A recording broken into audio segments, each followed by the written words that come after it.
ಬೇಜಾರು ನಂದಿದು, ನನ್ಗೆ ಓಕೆ ಉಂಟು, ನನ್ಗೆಲ್ಲ ಓಕೆ. ನೋಡಿ ನನ್ನ ಮಗಳು. ಸ್ನೇಹಿತರೆ ನಮಸ್ಕಾರ, ಡೈಲಿ ಮಾಧ್ಯಮದ ಮತ್ತೊಂದು ಸಂಚಿಕೆಗೆ ನಿಮಗೆಲ್ಲ ಆತ್ಮೀಯ ಸ್ವಾಗತ. ನಾನು ಅಶೋಕ್ ದಾವಣಗೆರೆ. ಇವತ್ತು ನಮ್ಮ ಜೊತೆ ಮತ್ತೊಬ್ಬರು ವಿಶೇಷ ಅತಿಥಿ ಅವರ ಮನೆಗೆ ಬಂದಿದ್ದೀವಿ. ಸೊ ಡಿಸೆಂಬರ್ 12ನೇ ತಾರೀಕು ಡೆವಿಲ್ ಸಿನಿಮಾ ರಿಲೀಸ್ ಆಗ್ತಾ ಇದೆ. ಚಾಲೆಂಜಿಂಗ್ ಸ್ಟಾರ್ ದರ್ಶನ್ ನಟನೆಯ ಡೆವಿಲ್ ಸಿನಿಮಾ. ಸೊ ಈಗ ಆಲ್ರೆಡಿ 2 ಹಾಡುಗಳನ್ನು ನೀವು ನೋಡಿದ್ರಿ, ಸೂಪರ್ ಹಿಟ್ ಆಗಿದ್ರೆ ಇದ್ರೆ. ಸೊ ದರ್ಶನ್ ಅವರ ಸಿನಿಮಾ, ಈ ಸಿನಿಮಾದಲ್ಲಿ ಬಹಳ ಪ್ರಮುಖ ಪಾತ್ರವನ್ನು ಮಾಡಿರುವಂಥವ್ರು, ಅಂದರೆ ಇಡೀ ಸಿನಿಮಾದಲ್ಲಿ ದರ್ಶನ್ ಅವರ ಜೊತೆಯಲ್ಲೇ ಇರ್ತಾರೆ. ಯಾರವರು ಬನ್ನಿ.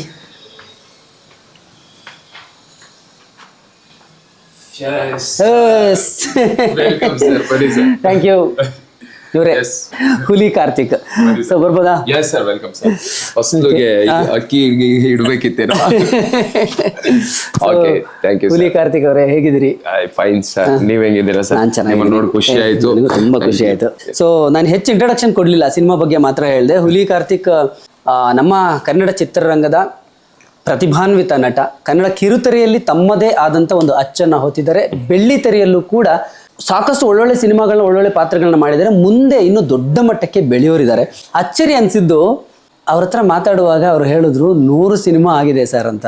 ನನಗೆ ಶಾಕ್ ಆಯ್ತು. 100 ಸಿನಿಮಾ ಮುಗ್ದೋಗಿದೆ ಸರ್, ಯಾರಿಗೂ ಗೊತ್ತಾಗಲ್ಲ ಲೆಕ್ಕ. ಇಲ್ಲ ಸರ್, ಅದೇ ಇವಾಗ ಹೆಂಗಂದ್ರೆ ಬರ್ತಾ ಇರ್ತಾವ ಕೆಲವೊಂದು ಸಿನಿಮಾಗಳು, ಹೋಗ್ತಾ ಇರ್ತಾವ. ನಾವು ಕಲಾವಿದ್ರು ಇವಾಗ ಬೆಳೆಯುವಾಗ ಏನಂದ್ರೆ ಅದು ಇದು ಪಾತ್ರ ಅಂತ ಚಾಯ್ಸ್ ಮಾಡಕ್ಕೂ ಆಗಲ್ಲ. ನಾವು ಬಂದ್ ಪಾತ್ರನ ನೀಟಾಗಿ ಮಾಡಕ್ ಟ್ರೈ ಮಾಡ್ತೇವೆ. ಹಂಗೆ ಸಣ್ಣ ಪುಟ್ಟ ಅವು ಇವು ಅಂತ ಗೊತ್ತಾಗ್ತಿದ್ದಂಗೆ ನಾವೇ ಕೆಲವು ಟೈಮ್ ಅನ್ಕೊಂತ ಇಷ್ಟು ಮಾಡಿದ್ವಿ, ಇಷ್ಟರಲ್ಲಿ ಎಷ್ಟು ರೆಕಗ್ನೈಸ್ ಆಯ್ತು ಅಂದ್ರೆ ನಾವ್ ಇಲ್ಲಿ ಇಷ್ಟು ಮಾಡಿದ್ರೆ ಸರ್ ಇಷ್ಟು ಗುರುತಿಸ್ಕೊಬಹುದು. ತುಂಬಾ ಕಷ್ಟ ಪಡ್ಬೇಕು. ಒಂದೇ ಸತಿ ಯಾರೋ ಸ್ಟಾರ್ ಆಗಕ್ಕಾಗಲ್ಲ. ನಾವ್ ಒಂದೇ ಸತಿ ಏನೋ ಮಾಡಿದೆ ಇದ್ ಮಾಡ್ತೀವಿ. ತುಂಬಾ ನಾನ್ ಸರ್ 100 ಸಿನಿಮಾ ಮಾಡಕಂದ್ರೆ ಎಷ್ಟು ಬೆಳಿಗ್ಗೆ 7 ಗಂಟೆಗೆ ಸೆಟ್ಟಿಗೆ ಹೋಗಿರ್ತೀವಿ, ಎಷ್ಟು ಕಷ್ಟಪಟ್ಟಿರ್ತೀವಿ. ತುಂಬಾ ಕಷ್ಟಪಟ್ಟು ಒಂದಿಷ್ಟೇ ಹೆಸರು ಮಾಡಿದೀವಿ. ಅದನ್ನು ಕಾಪಾಡ್ಕೊಳ್ಳೋದಿದೆಯಲ್ಲ, ಅದೊಂಥರ ಬಹಳ ಕಷ್ಟ ಅಲ್ವಾ? ಎಸ್, ಆಕ್ಚುಲಿ ಹುಲಿ ಕಾರ್ತಿಕ್ ಅವ್ರನ್ನ ಮಾತಾಡ್ಸೋದಕ್ಕೆ ಬಹಳ ಪ್ರಮುಖವಾದಂತಹ ಕಾರಣ devil cinema. S,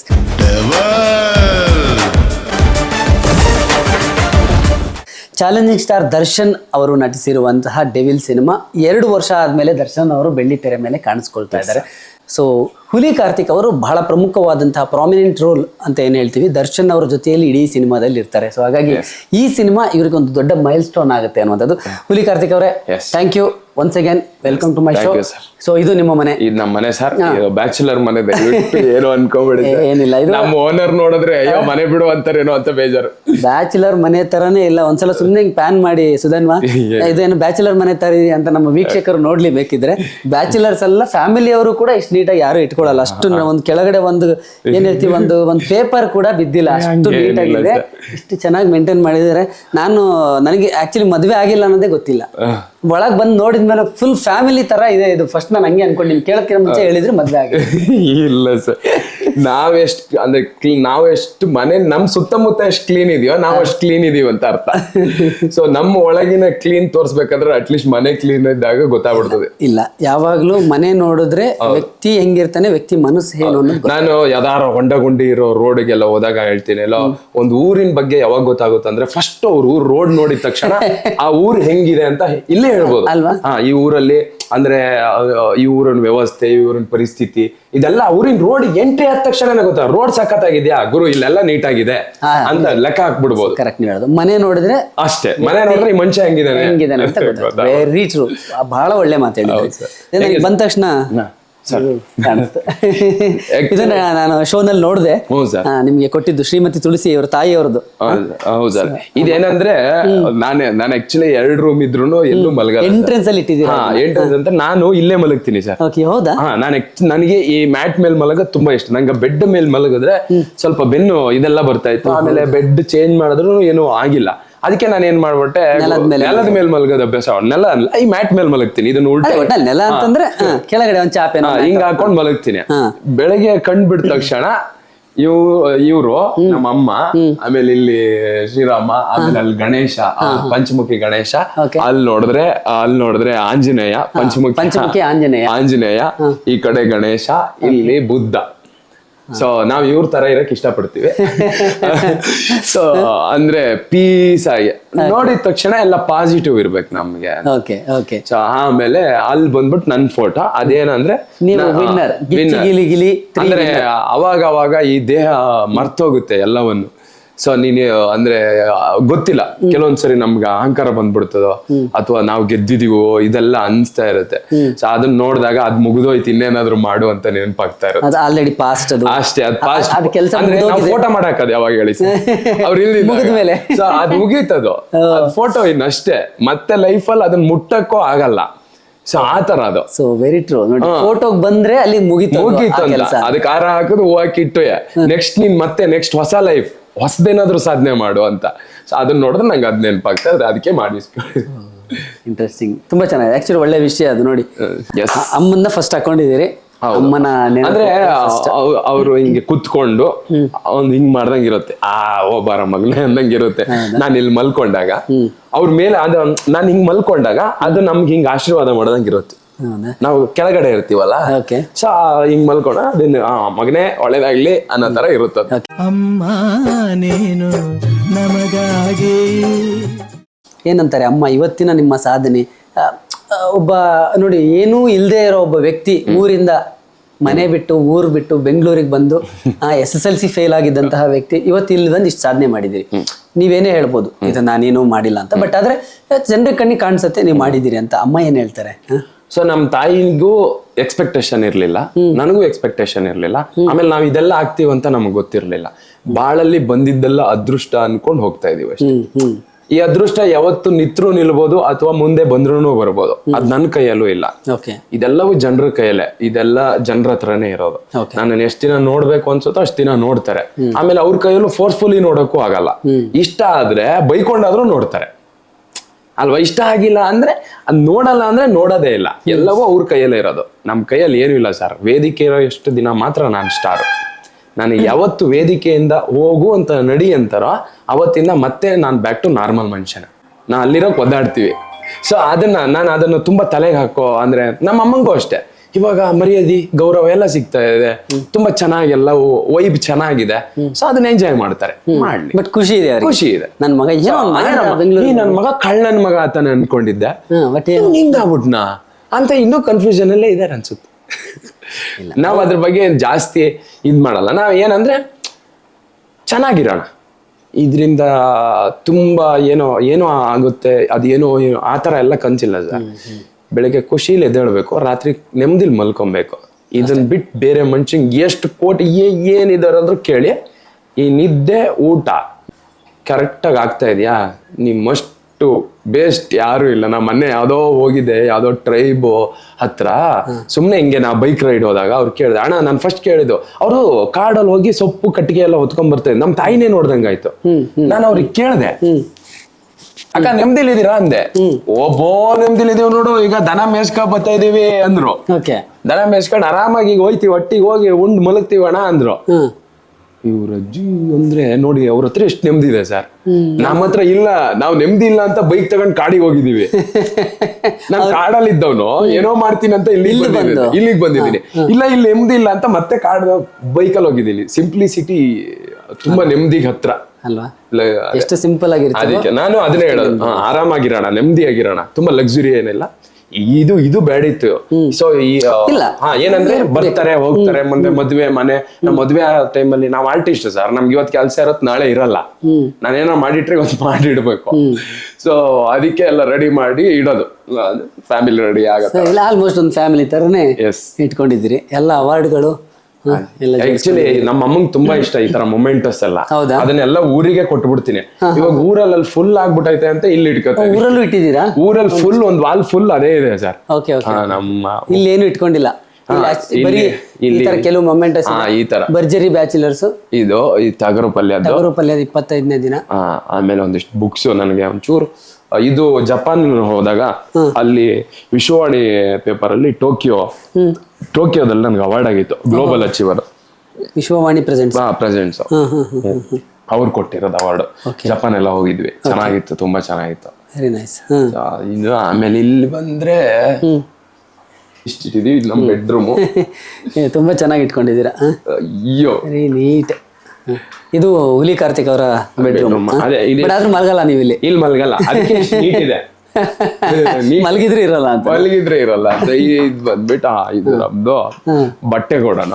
okay, nice. ಎಷ್ಟಿದೆ ಶರ್ಟ್ಸ್? ಎಲ್ಲ ಮಡ್ಚಿಟ್ಟು ಅದು ಇದು ಸೇರಿದ್ರೆ ಒಂದ್ 150. ಹೌದಾ? ಬಟ್ ನಿಮಗೆ ಶೋಗೂ ಬೇಕಾಗುತ್ತಲ್ಲ. ಸೊ ನಮ್ದು ಏನ್ ಸಮಸ್ಯೆ ಅಂದ್ರೆ ಏನು ಒಂದೇ ಬಟ್ಟೆ ಹಾಕಂಗಿಲ್ಲ. ಕರೆಕ್ಟ್ ಅಲ್ವಾ? ಒಂದೊಂದ್ ದಿನ ಒಂದೊಂದ್ ಹಾಕ್ಲೇಬೇಕು, ನಮ್ ಪರಿಸ್ಥಿತಿ ಹಂಗೆ. ಸೊ ನಾವ್ ಅರ್ಧ ದುಡ್ದಿದ್ದೆಲ್ಲ ಅದಕ್ಕೆ ಹೋಗುತ್ತೆ, ಬಟ್ಟೆಗೆ ಹೋಗುತ್ತೆ.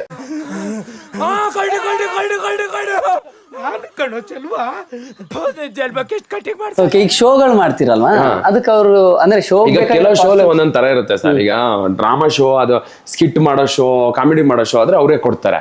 ಸೊ ಈಗ ಭರ್ಜರಿ ಬ್ಯಾಚುಲರ್ ಕೆಲವೊಂದು ಆಕ್ಟ್ ಇದೆಲ್ಲ ಅವರೇ ಕೊಡೋರು, ಇನ್ ಕೆಲವು ನಾವೇ ಹಾಕೊಬೇಕು. ಶೋಲ್ ಕೂರಾಗೆಲ್ಲ ಒಳ್ಳೆ ಬಟ್ಟೆನ. ಕೆಲವು ಸಿನಿಮಾದಲ್ಲಿ ದೊಡ್ಡ ದೊಡ್ಡ ಸಿನಿಮಾದಲ್ಲೆಲ್ಲ ಇರ್ತವೆ, ಕೆಲವರು ನಮ್ಮಂತ ಬಡವ್ರ ಸಿನಿಮಾ ಒಂದಿರ್ತವೆ, ಅವಕ್ಕೆಲ್ಲ ನಮ್ದೇ ತಗೊಂಡು ಹೋಗಿರ್ತೀವಿ ಕೆಲವು ಟೈಮ್. ಅವಾಗೆಲ್ಲ ಇವಾಗೆಲ್ಲ ಅವ್ರೊಂದು ಕಾಸ್ಟ್ಯೂಮ್ ಹೇಳ್ತಾರೆ, ನೋಡಿ ಸರ್ ನಾಳೆ ಒಂದು ಪಂಚೆ ಶರ್ಟ್ ಇದೆ, ನಿಮ್ಮ ಹತ್ರ ಆಪ್ಷನ್ ಇದ್ರೆ ತನ್ನಿ ಅಂತ. ಸಿನಿಮಾದಲ್ಲಿ ಆಗುತ್ತೆ ಸರ್, ಎಂತ ಮಾಡಕ್ಕೂ ಆಗಲ್ಲ. ಇಲ್ಲ ಆತರ ಆಗುತ್ತೆ. ಕೆಲವರು ಪಾಪ ಫ್ರೆಂಡ್ಸ್ ಎಲ್ಲ ದುಡ್ಡು ಹಾಕೊಂಡು ಸಿನಿಮಾ ಮಾಡೋರು ಇರ್ತಾರೆ.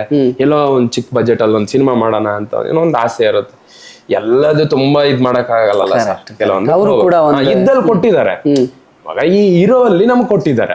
ಸೊ ಹೀರೋ ಅಲ್ಲಿ ಕೊಟ್ಟಿದ್ದಾರೆ ಅಂದ್ರೆ ಇಲ್ದಿದ್ದಲ್ಲಿ ನಾವು ಅಡ್ಜಸ್ಟ್ ಮಾಡಿ. ಸೊ ಇದೊಂದು ನೋಡ್ಬಿಡೋಣ, ಆಮೇಲೆ ಮಾತಾಡೋಣ. ಸೊ ಇದೊಂದು ರೂಮಾ? ಇದು ಒಂದು ರೂಮ್ ಸರ್. ಇದೇನಿಲ್ಲ ಸರ್, ಇಲ್ಲಿ ಬರೀ ಅಂದ್ರೆ ಇದನ್ನ ತೆಗಿಯಂಗೆ ಇಲ್ಲೇನೋ ಇಲ್ಲ. ಹೌದಾ? ಬೇಡ ಬಿಡಿ, ಇದೆಲ್ಲ ಶೂ ಅಷ್ಟೇ, ಈ ತರ.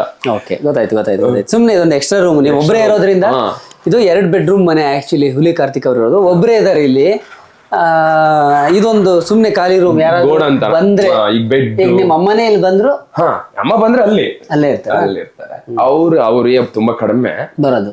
ಇಲ್ಲಿ ಅಂದ್ರೆ ಫ್ರೆಂಡ್ಸ್ ಯಾರ ಬಂದ್ರೆ ನಾವು ಫ್ರೆಂಡ್ಸ್ ಎಲ್ಲರೂ ನಾವು ಆಕ್ಚುಲಿ ಫ್ರೆಂಡ್ಸ್ ಎಲ್ಲ ಅಲ್ಲೇ ಮಲ್ಕೊಂಡ್ಬಿಡ್ತಾರೆ. ಎಲ್ಲ ಆಲ್ಮೋಸ್ಟ್ ಜನ ಜಾಸ್ತಿ ಏನಾರು ಇದ್ರೆ ಅವ್ರ ರೂಮಲ್ಲಿ ಇಲ್ಲಿ ಮಲಗ್ತಾರೆ. ಎಲ್ರಿಗೂ ಎಲ್ಲ ಬಂದ್ರೆ, ಯಾಕಂದ್ರೆ ನಾನೇ ಹಾಲಲ್ಲಿ ಮಲಗ್ತಾ ಇರ್ತೀನಲ್ಲ, ಅವ್ರಿಗೆ ಹೋಗಿ ರೂಮಲ್ಲಿ ಮಲಗಕ್ಕೆ ಇಷ್ಟ ಆಗಲ್ಲ, ನನ್ ಜೊತೆನೆ ಇರ್ತಾರೆ. ಇಷ್ಟು ಇದೊಂದು ಕಿಚನ್ ಅಲ್ವಾ?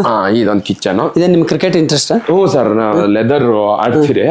ಸೊ ಅದಕ್ಕೆ ಇಲ್ಲಿ ಕಟ್ಕೊಂಡು ಪ್ರಾಕ್ಟೀಸ್ ಮಾಡ್ತಾ ಇಲ್ಲಿ ಕಟ್ಕೊಂಡು. ಇದು ನಮ್ಮ ಕಿಚನ್. ಸೊ ಇನ್ನೊಂದು ಸರ್ಪ್ರೈಸ್ ತೋರಿಸ್ತೀನಿ. ಇಲ್ಲಿ ಅಕ್ಕಿ ಗೂಡ್ ಕಟ್ತಾ ಇದೆ.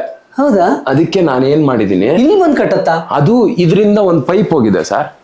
ಈ ಪೈಪ್ ಅಲ್ಲಿ ಅದೇನ್ ಬಂದು ಈ ಮಿಷಿನ್ ಒಳಗ್ ಕಟ್ತಾ ಇತ್ತು. ನಾನು ಅದಕ್ಕೆ ಅದು ಮರಿ ಕಟ್ಕೊಂಡು ಹೋಗೋ ತನಕ ಆ ಪೈಪ್ ಒಂದು ತೆಗೆದು ಹಿಂಗ್ ಇಟ್ಟೆ. ಇಟ್ರ ಮೇಲೆ ಇದ್ರೊಳಗೆ ಗೂಡ್ ಕಟ್ತು. ಅದೇ ತಂದಿಟ್ಟಿರೋದು? ಅದೆಲ್ಲ ಅದೇ ತಂದಿಟ್ಟಿರೋದು. ಸೊ ಆ ಪೈಪ್ ಕಲೆಕ್ಷನ್ ತೆಗ್ದಿದ್ದೀನಿ.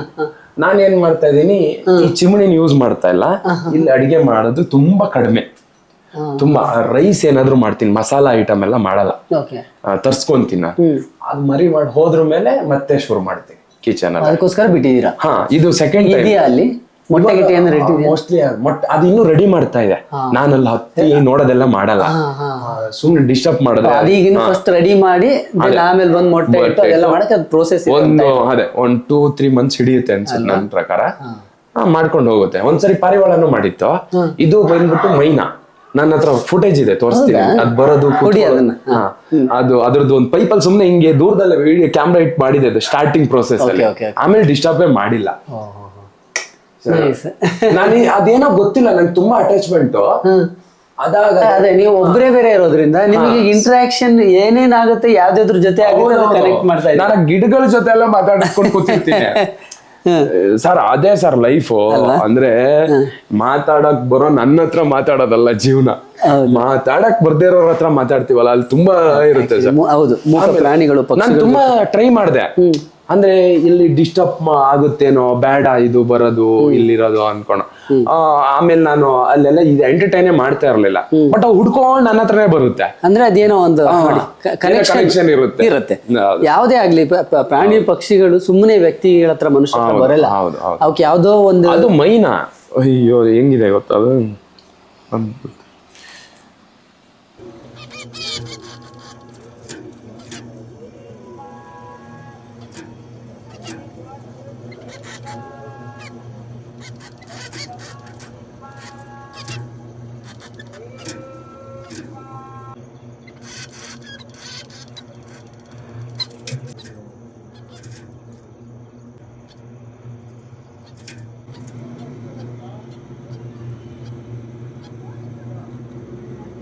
ಅದ್ ಬಂದು ಅದ್ರ ಗರ್ಲ್ ಫ್ರೆಂಡ್ ಅನ್ ಕರೆಯೋದು.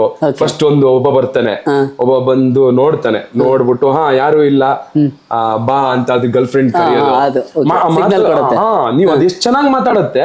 ನಿಮ್ಗೆ ಹೆಂಗಿದ್ ಅರ್ಥ ಆಯ್ತು ಕೇಳಿದ್ರೆ ಆ ವಿಡಿಯೋ ನೋಡಿ ನಿಮ್ಗೆ ಅರ್ಥ ಆಗುತ್ತೆ.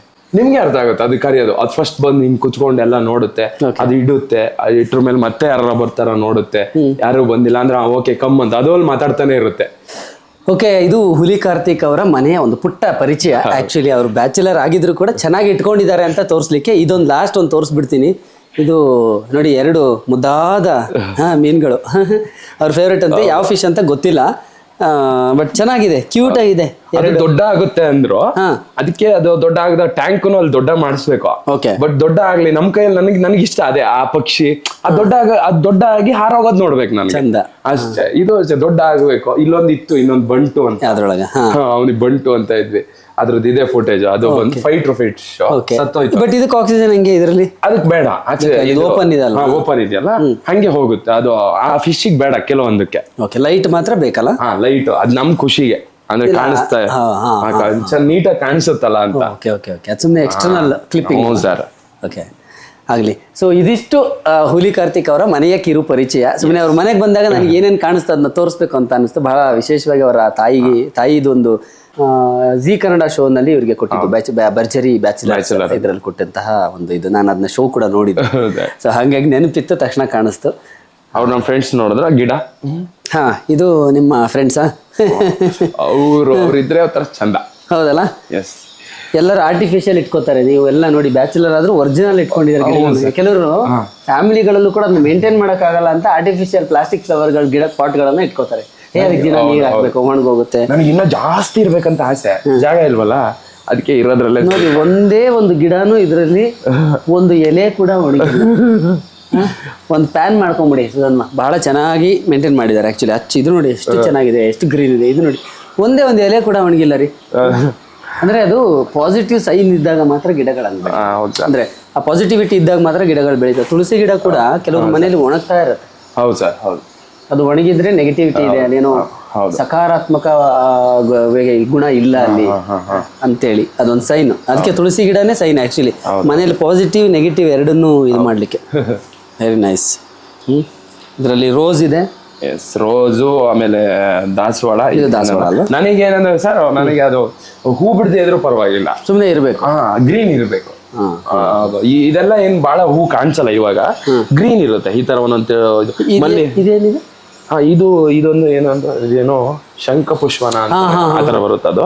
ಇದು ಬಂದ್ಬಿಟ್ಟು ಮಲ್ಲಿಗೆ. ಇದು ಏನಕ್ಕೆ ತಂದೆ ಅಂದ್ರೆ ಇದು ಫುಲ್ ಹಬ್ಸ್ ಬಿಡ್ಬೇಕು.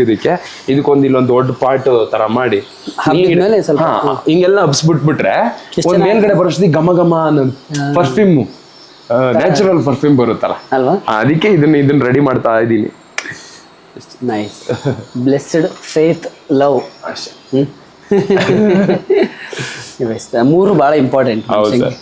ಆಶೀರ್ವಾದ, ನಂಬಿಕೆ, ಪ್ರೀತಿ.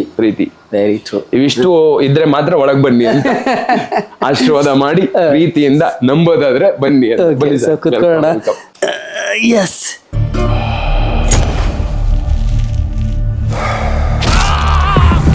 ಓಕೆ, ಹುಲಿ ಕಾರ್ತಿಕ್ ಅವರ ಪುಟ್ಟ ಮನೆ ಅಲ್ಲ, ಸ್ವಲ್ಪ ದೊಡ್ಡ ಮನೆನೇ. ಬ್ಯಾಚುಲರ್ಗೆ ಇದು ದೊಡ್ಡ ಮನೆ. ಸೊ ನೋಡಿದ್ವಿ, ತುಂಬಾ ನೀಟಾಗಿ ಇಟ್ಕೊಂಡಿದ್ದಾರೆ. ಬಹಳ ಖುಷಿ ಆಯ್ತು ಹುಲಿ ಕಾರ್ತಿಕ್ ಅವರೇ. ಸೊ ಈಗ ಮೇನ್ ಟಾಪಿಕ್ ಗೆ ಬರೋಣ. ಹಿಂಗೆಲ್ಲ ತೋರ್ಸಾಗ್ಲೇ ನಂಗೂ ಒಂಚೂರು ಕ್ಲೀನ್ ಆಗಿ ಇನ್ನೂ ಇಡ್ಬೇಕು. ಅಯ್ಯೋ ಇವಾಗ ಹಿಂಗಾಗಿದೆ. ನಮ್ ಓನರಿಗೂ ಖುಷಿ ಆಗ್ಬೇಕು ಗುರು. ಯಾವತ್ತು ನನ್ ಖಾಲಿ ಮಾಡ್ಬೇಡ. ನಾ ವಿಡಿಯೋ ಕಳಿಸಿದ್ಮೇಲೆ ಅವ್ರಿಗೂ ಶೇರ್ ಮಾಡಿ. ನೋಡಿ ನಿಮ್ ವಿಡಿಯೋನ, ನಿಮ್ ಮನೆ. ಇಲ್ಲ, ಅವ್ರು ತುಂಬಾ ಕಷ್ಟಪಟ್ಟು ತುಂಬಾ ಚೆನ್ನಾಗಿ ಈ ಮನೇನ್ ಕಟ್ಸೋದಾದ್ರೆ ಎಷ್ಟ್ ಕಷ್ಟ ಇದಾರೆ. ಅವ್ರು ನಾವ್ ಬಂದಿದೀವಿ ಹಾಳು ಮಾಡೋಗೋದಲ್ಲ ಅಲ್ವಾ. ಇವರು ಇಂತ ಬಾಡಿಗೆದಾರ ಹೋದಲ್ಲ ಅಂತ ಅವ್ರು ಫೀಲ್ ಆಗ್ಬೇಕು ಅಲ್ವಾ. ಡಿಸೆಂಬರ್ 12ನೇ ತಾರೀಕು ಡೆವಿಲ್ ಸಿನಿಮಾ ರಿಲೀಸ್ ಆಗುತ್ತೆ. ಸೊ ನಿಮಗೆ ಡೆವಿಲ್ ಅಂದ್ರೆ ಏನು, ಏನ್ ನೆನಪಾಗುತ್ತೆ ಡೆವಿಲ್ ಸಿನಿಮಾ ಅಂದಾಗ? ಸರ್, ನಾವು ಅಂದ್ರೆ ಈಗ ಎಲ್ರಿಗೂ ಪೂಜೆ ಅಂದ್ರೆ ಕೈ ಮುಗಿದು ಬರ್ಬೇಕು ಅಂತ ಆಸೆ ಇರುತ್ತೆ. ಬಟ್ ನನಗೆ ಪೂಜೆನೆ ಮಾಡೋ ಅವಕಾಶ ಸಿಕ್ಕಿದೆ. ಸೊ ನಾನೊಬ್ಬ ಫ್ಯಾನ್ ಆಗಿ, ದರ್ಶನ್ ಸರ್ ಫ್ಯಾನ್ ಆಗಿ, ನಾವು ಈ ಚಿತ್ರರಂಗಕ್ಕೆ ಬರೋದು ದೊಡ್ಡ ಕನಸು.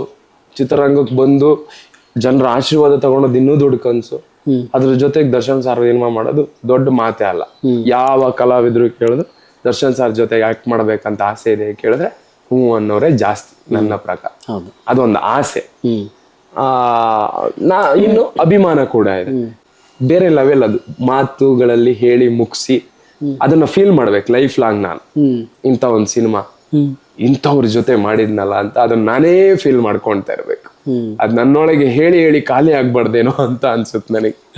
ಅಷ್ಟು ಒಳ್ಳೆ ಫೀಲಿಂಗ್ ಸರ್. ಫಸ್ಟ್ ದಿನ ಫೋನ್ ಬಂದಾಗ ನನಗೆ, ನಾನು ಡ್ರೈವ್ ಮಾಡ್ತಾ ಇದ್ದೆ, ನಮ್ಮ ಅಮ್ಮನೇ ಪಕ್ಕದಲ್ಲಿದ್ರು, ನಾನು ಬ್ಲೂಟೂತ್ ಹಾಕೊಂಡಿದ್ನ, ಹಲೋ ಹೇಳಿ ಅಂದ್ರು, ಹಿಂಗೆ ಸಿನಿಮಾ ಮಾಡಕ್. ನಾನು ಅಲ್ಲೇ ಗಾಡಿ ನಿಲ್ಸಿ 5 ನಿಮಿಷ ನಿಲ್ಸಿದೀನಿ.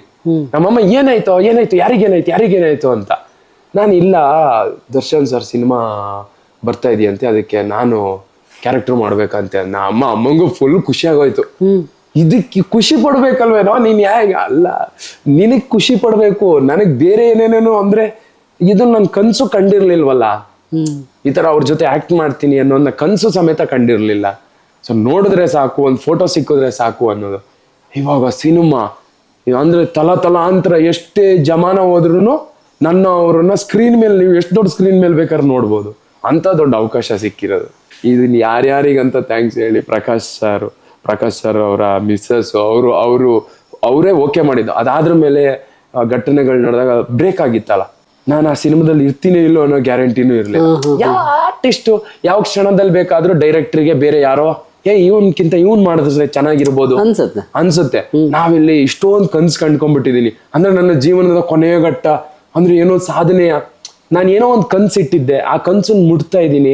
ಅದೆಲ್ಲ ಏನೇನೋ ಒಂದು ತಲೆಯಲ್ಲಿ ಓಡಾಡ್ಬಿಟ್ಟಿತ್ತು. ಇಲ್ಲಿ ನೋಡಿದ್ರೆ ಏನೋ ಆಗಿದೆ. ನನ್ನ ಕನ್ಸುಗಳೇ ಅಂದ್ರೆ ಏನಪ್ಪ ಇದು ಅನ್ನೋ ತರ ಹಿಂಗಾಗಿತ್ತಾ. ಅದಾದ್ರ ಮೇಲೆ ಯಾವಾಗ ಬೇಕಾದ್ರೂ ಚೇಂಜ್, ನಂಗೆ ಆ ಭಯ ಆಗ್ತಾ ಇತ್ತು, ನಾ ಚೇಂಜ್ ಆಗ್ಬೋದು ಎನಿ ಟೈಮ್. ಮತ್ತೆ ಶೂಟಿಂಗ್ ಸ್ಟಾರ್ಟ್ ಆದಾಗ್ಲೂ ನಂಗೆ ಕಾಲ್ ಬರುತ್ತೆ. ಅಪ್ಪ ಹೆಂಗಾದ್ರೂ ಕಾಲ್ ಬಂತಲ್ಲ ಸಾಕು ಅಂದ್ರೆ, ಮತ್ತೆ ಪೇಮೆಂಟ್ ಏನ್ ತಗೊಂತೀರಾ ಅಂತ ಬೇರೆ ಕಾಲ್ ಬರುತ್ತೆ ನನಗೆ. ಅಯ್ಯೋ ಇವ್ರ ಸಿನಿಮಾಗೆ ಅಂದ್ರೆ ಇವ್ರ ಸಿನಿಮಾ ಮಾಡ್ತಾ ಇರೋದೇ ದೊಡ್ಡ ವಿಷಯ, ಇದಕ್ ಪೇಮೆಂಟ್ ಬೇರೆ ಕೊಡ್ತಾರ ಅಂತ. ಸರ್ ನೀವ್ ಏನ್ ಮಾತಾಡ್ಬೇಕು ಅಂತಲೂ ಗೊತ್ತಾಗ್ತಾ ಇಲ್ಲ ನನಗೆ. ಸರಿ ಏನೋ ಮಾತಾಡಿದ್ವಿ. ದರ್ಶನ್ ಸರ್ ಆಕ್ಚುಲಿ ಫಸ್ಟ್ ಸಿಕ್ದಾಗ ಕೇಳಿದ್ದೆ ಇದು ನನಗೆ, ನನ್ ಪಿಕ್ಚರ್ ಅಂತ ಪೇಮೆಂಟ್ ತಗೊಂತಾ ಇದೆಯಾ, ಪುಕ್ಸಟೆ ಮಾಡ್ತಾ ಇದೆಯಾ, ಹೆಂಗೆ ಫಸ್ಟ್ ನಿಮ್ಮ ಮನೆ ನೀವು ಬದುಕಬೇಕು ಅಂತಾನೆ ಹಿಂಗೆ ಹೇಳ್ಬಿಟ್ರು ಅವರು. ದುಡ್ಡು ತಗೊಂಡು ಎಲ್ಲೇ ಆದ್ರೂ ಕಲಾವಿದಂಗೆ ಕೆಲಸ ಯಾವತ್ತಿರುತ್ತೆ ಯಾವತ್ತಿರಲ್ಲ ಅಂತ ಗೊತ್ತಿರಲ್ಲ, ಇದ್ದಾಗ ಅದಕ್ಕೆ ದುಡ್ಡು ತಗೊಂಡು ಕೆಲಸ ಮಾಡಿ ಅಂತ ಹಿಂಗೆ ಹೇಳಿದ್ರು ನಂಗೆ. ಇಲ್ಲ ಅಣ್ಣ ಎಲ್ಲ ಪಾಪ ಅವರೇ ನಾನೇನ ಅವರೇ ಕೊಡ್ತಾವ್ರೆ ಅಂತ ಹೇಳಿದ್ರು. ಅದಾದ್ಮೇಲೆ ಇನ್ನೊಂದು ಮಾತು ಹೇಳಿದ್ರು, ನಾವು ಏನೋ ಅವ್ರು ಬಂದಾಗೆಲ್ಲ ಎದ್ ನಿಂತ್ಕೋತಾ ಇದ್ವಿ. ಅವ್ರು ಇನ್ನೊಂದ್ಸರಿ ಇಲ್ಲಿ ಬಂದ್ರೆ ನಾನೇ ಬರಲ್ಲ, ಇಲ್ಲೊಂದ್ಸತಿ ಇಲ್ಲೊಂದ್ ಬಂದ್ರೆ ಕಲಾವಿದ ಬಣ್ಣ ಹಚ್ಚೋದ್ರ ಮೇಲೆ ಎಲ್ಲ ಒಂದೇ ಕಣ್ರಿ, ನಾವೆಲ್ಲರೂ ಒಂದೇ. ನೀವ್ ಏನ್ರಿ ಪದೇ ಎದ್ದಿದ್ಕೊ ನಂಗೆ ಬರಕ್ ಒಂಥರ ಆಗುತ್ತೆ ಅಂತ. ನನ್ಗೆ ಜಗಪ್ಪ, ರಾಘು, ನಾವೆಲ್ಲ ಸಾಂಗ್ ಶೂಟ್ ಆಗ್ತಾ ಇತ್ತು. ರಾಘು, ಜಗಪ್ಪ ಮತ್ತೆ ವಿನೋದ್, ಅವ್ರು 3 ಜನ ಒಂದ್ ಸಾಂಗ್ ಅಲ್ಲಿ ಮಾಡಿದ್ದಾರೆ. ತುಂಬಾ ಚೆನ್ನಾಗಿದೆ ಆ ಸಾಂಗ್. ಅವ್ರು ಬಂದಾಗ, ದರ್ಶನ್ ಸರ್ ಬಂದಾಗೆಲ್ಲ ನಾವ್ ಹಿಂಗೆ ಎದ್ ನಿಂತ್ಕೊಳ್ಳೋರು. ಅವ್ರು ಕಲಾವಿದ್ರು ಬಣ್ಣ ಹಚ್ಚಿದ್ರ ಮೇಲೆ ನಾವೆಲ್ಲ ಒಂದೇ, ಆರಾಮಾಗಿ ಕುತ್ಕೊಳ್ಳಿ ಅಂತ. ಚೆನ್ನಾಗಿತ್ತ ಪಾಪ ಎಲ್ಲವೂ. ಅಂದ್ರೆ 15 ದಿನನೂ ಮೈ ಜುಮ್. ಇನ್ಸಿಡೆಂಟ್ ಆಗೋದಕ್ಕಿಂತ ಮುಂಚೆ ಎಷ್ಟು ದಿನ ಆಗಿತ್ತು? ಇಲ್ಲ ಆಗಿರ್ಲಿಲ್ಲ, ಒಂದಿನೂ ಆಗಿರ್ಲಿಲ್ಲ, ಅದಾದ್ಮೇಲೆ ಶುರುವಾಗಿದ್ದು. ಶುರುವಾಗಿದ್ದು. ಚೆನ್ನಾಗಿ ನೋಡ್ಕೊಂಡ್ರಪ್ಪ, ನಿಜ ಹೇಳ್ಬೇಕು. ಸುಮ್ನೆ ಯಾರೇನಾದ್ರು ಅನ್ಕೊಳ್ಳಿ. ನಾನು ಹೇಳೋದು ಅಂದ್ರೆ ಅದು ಒಂದ್ ಸ್ವಂತ ಮಗನ್ನ, ನಮ್ಗೆ ಅವ್ರನ್ನ ನೋಡಿದ್ರೆ ಭಯ ಆಗ್ತಾ ಇತ್ತು ಸರ್. ನಂಗೆ ಡೈಲಾಗೇ ಬರ್ತಾ ಇಲ್ಲ. ಫಸ್ಟ್ ದಿನ ಡೈಲಾಗ್ ಹೇಳಬೇಕು, ನಂದು ಇಲ್ಲಿ ಫುಲ್ ಇಲ್ಲಿಂದ ಆಚೆಗೆ ಡೈಲಾಗೇ ಬರ್ತಾ ಇಲ್ಲ. ಏನ್ ಮಾಡೋದು, ಯಾಕೆ ಹುಲಿಯವ್ರೆ ಅಂದ್ರು. ಇಲ್ಲ ಸರ್ ಅದು ನಿಮ್ಮನ್ನ ನೋಡ್ಬಿಟ್ನಲ್ಲ ನಂಗೆ ಫುಲ್ ಆಯ್ತೈತೆ ಅಂದ್ರು. ಅದಷ್ಟೇ ಹೇಳಿದ್ರು ಸರ್. ಅಂದ್ರೆ ನೋಡಿ ಅವ್ರಿಗೆ ಅಂದ್ರೆ ಎಷ್ಟು ಸಿನಿಮಾ, ಎಷ್ಟು ಅನುಭವ. ಅವರು ಇಡೀ ಸಿನಿಮಾ ಪೂರ್ತಿ ಅಂದ್ರೆ ನನ್ನ ಹೆಗ್ಲ ಮೇಲೆ ಕೈ ಬಂದ್ರೆ ನನ್ನ ಹೆಗ್ಲ ಮೇಲೆ ಕೈ ಹಾಕೊಂಡು ಸುಮ್ನೆ ಹುಲಿಯವ್ರೆ ತಿಂಡಿ ತಿಂದ್ರಾ, ಏನ್ ತಿಂದ್ರಿ, ಇಡ್ಲಿ ಯಾಕೆ ತಿಂದ್ರಿ, ಚಿತ್ರಾನ್ನ ಯಾಕೆ ತಿಂದ್ರಿ, ಹೌದಾ ಚಿತ್ರಾನ್ನ ಅಂದ್ರೆ ಇಷ್ಟನಾ, ಹಿಂಗೆ ಮಾತಾಡೋರು. ನನಗೆ ಆಮೇಲಿಂದ ಆಕ್ಟ್ ಮಾಡಕ್ ಶುರು ಮಾಡೋದು. ನಂಗೆ ಕೊನೆಯಲ್ಲಿ ಗೊತ್ತಾಗಿದ್ದೇನು ಅಂದ್ರೆ, ದರ್ಶನ್ ಸರ್ ತಲೆ ಅವ್ರಿಗೆ ಗೊತ್ತಾಯ್ತು ಇವನು ಹುಡುಗ ಅನ್ಕಂಫರ್ಟಬಲ್ ಇದ್ದಾನೆ. ಅವರು ದರ್ಶನ್ ಸರ್ ಹಂಗೆಲ್ಲ ಕ್ಲೋಸ್ ಇರ್ತಾರೆ ಅಂತ ಅವನಿಗೆ ಗೊತ್ತಾದ್ರೆ ಅವ್ನು ಈಸಿಯಾಗಿ ಆಕ್ಟ್ ಮಾಡ್ತಾರೆ. ಯಾಕೆ ಹೆದರ್ತಾ ಇದೀರಾ, ಸಾರ್ ನಿಮ್ ಜೊತೆ ಆಕ್ಟ್ ಮಾಡಕ್ ಹೆದರಿಕೆ ಆಗದೆ ಇನ್ನೇನ್ ಸಾರ್ ಅಂದ್ರೆ, ನಿಮ್ ಜೊತೆ ಮಾಡಕ್ ಹೆದರ್ಬೇಕು, ದಿನ ಹೋಗಿ ಸ್ಟೇಜ್ ಮೇಲೆ ಹಂಗ್ ಮಾಡ್ತೀರಾ, ಆತರ ಎಲ್ಲ ಕೂಳೆ ಇಡ್ತೀರಾ ಸಾರ್, ಅದು ಬೇರೆ ಸರ್ ಇದು ಬೇರೆ ಸರ್ ಅಂತ ಅವರಿಗೆ. ಅವರು ನಮ್ಮ ಕಲಾವಿದರ ಪ್ರತಿ ಹೆಸರು ಗೊತ್ತು ಅವ್ರಿಗೆ, ಎಲ್ಲರ ಹೆಸರು ಗೊತ್ತು. ಹೌದಾ? ರಾಘು ಹೆಂಗಿದ್ದಾರೆ, ಆಮೇಲೆ ಇವಾಗ ಜಗಪ್ಪ ಹೆಂಗಿದ್ದಾರೆ, ಅವ್ರು ಏನ್ ಮಾಡ್ತಾವ್ರೆ, ಇವ್ರು ಯಾವ ಸಿನಿಮಾ ಮಾಡ್ತಾರೆ, ಎಲ್ರಿಗೂ ಗೊತ್ತು. ಅಂದ್ರೆ ನೋಡ್ತಾರೆ ನಮ್ ಶೋನ. ಅವ್ರು ಹೇಳ್ದ್ರು ನಿಮ್ ಶೋನ ನೋಡ್ತೀನಿ ತುಂಬಾ ಬೇಜಾರಾದಾಗ, ಎಲ್ಲಾ ಕಡೆನೂ ನಿಮ್ ಶೋನೇ ನೋಡೋದ್ ನಾನು ನೋಡಿದ್. ಅಂದ್ರೆ ಚೆನ್ನಾಗಿತ್ತು ಸರ್ ಎಕ್ಸ್ಪೀರಿಯನ್ಸ್, ಗುಡ್ ವೈಬು, ಏನೋ ಒಂಥರ ಮಜಾ ಇತ್ತು.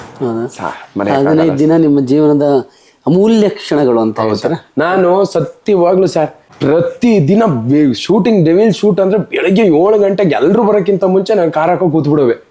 ಹೋಗಿ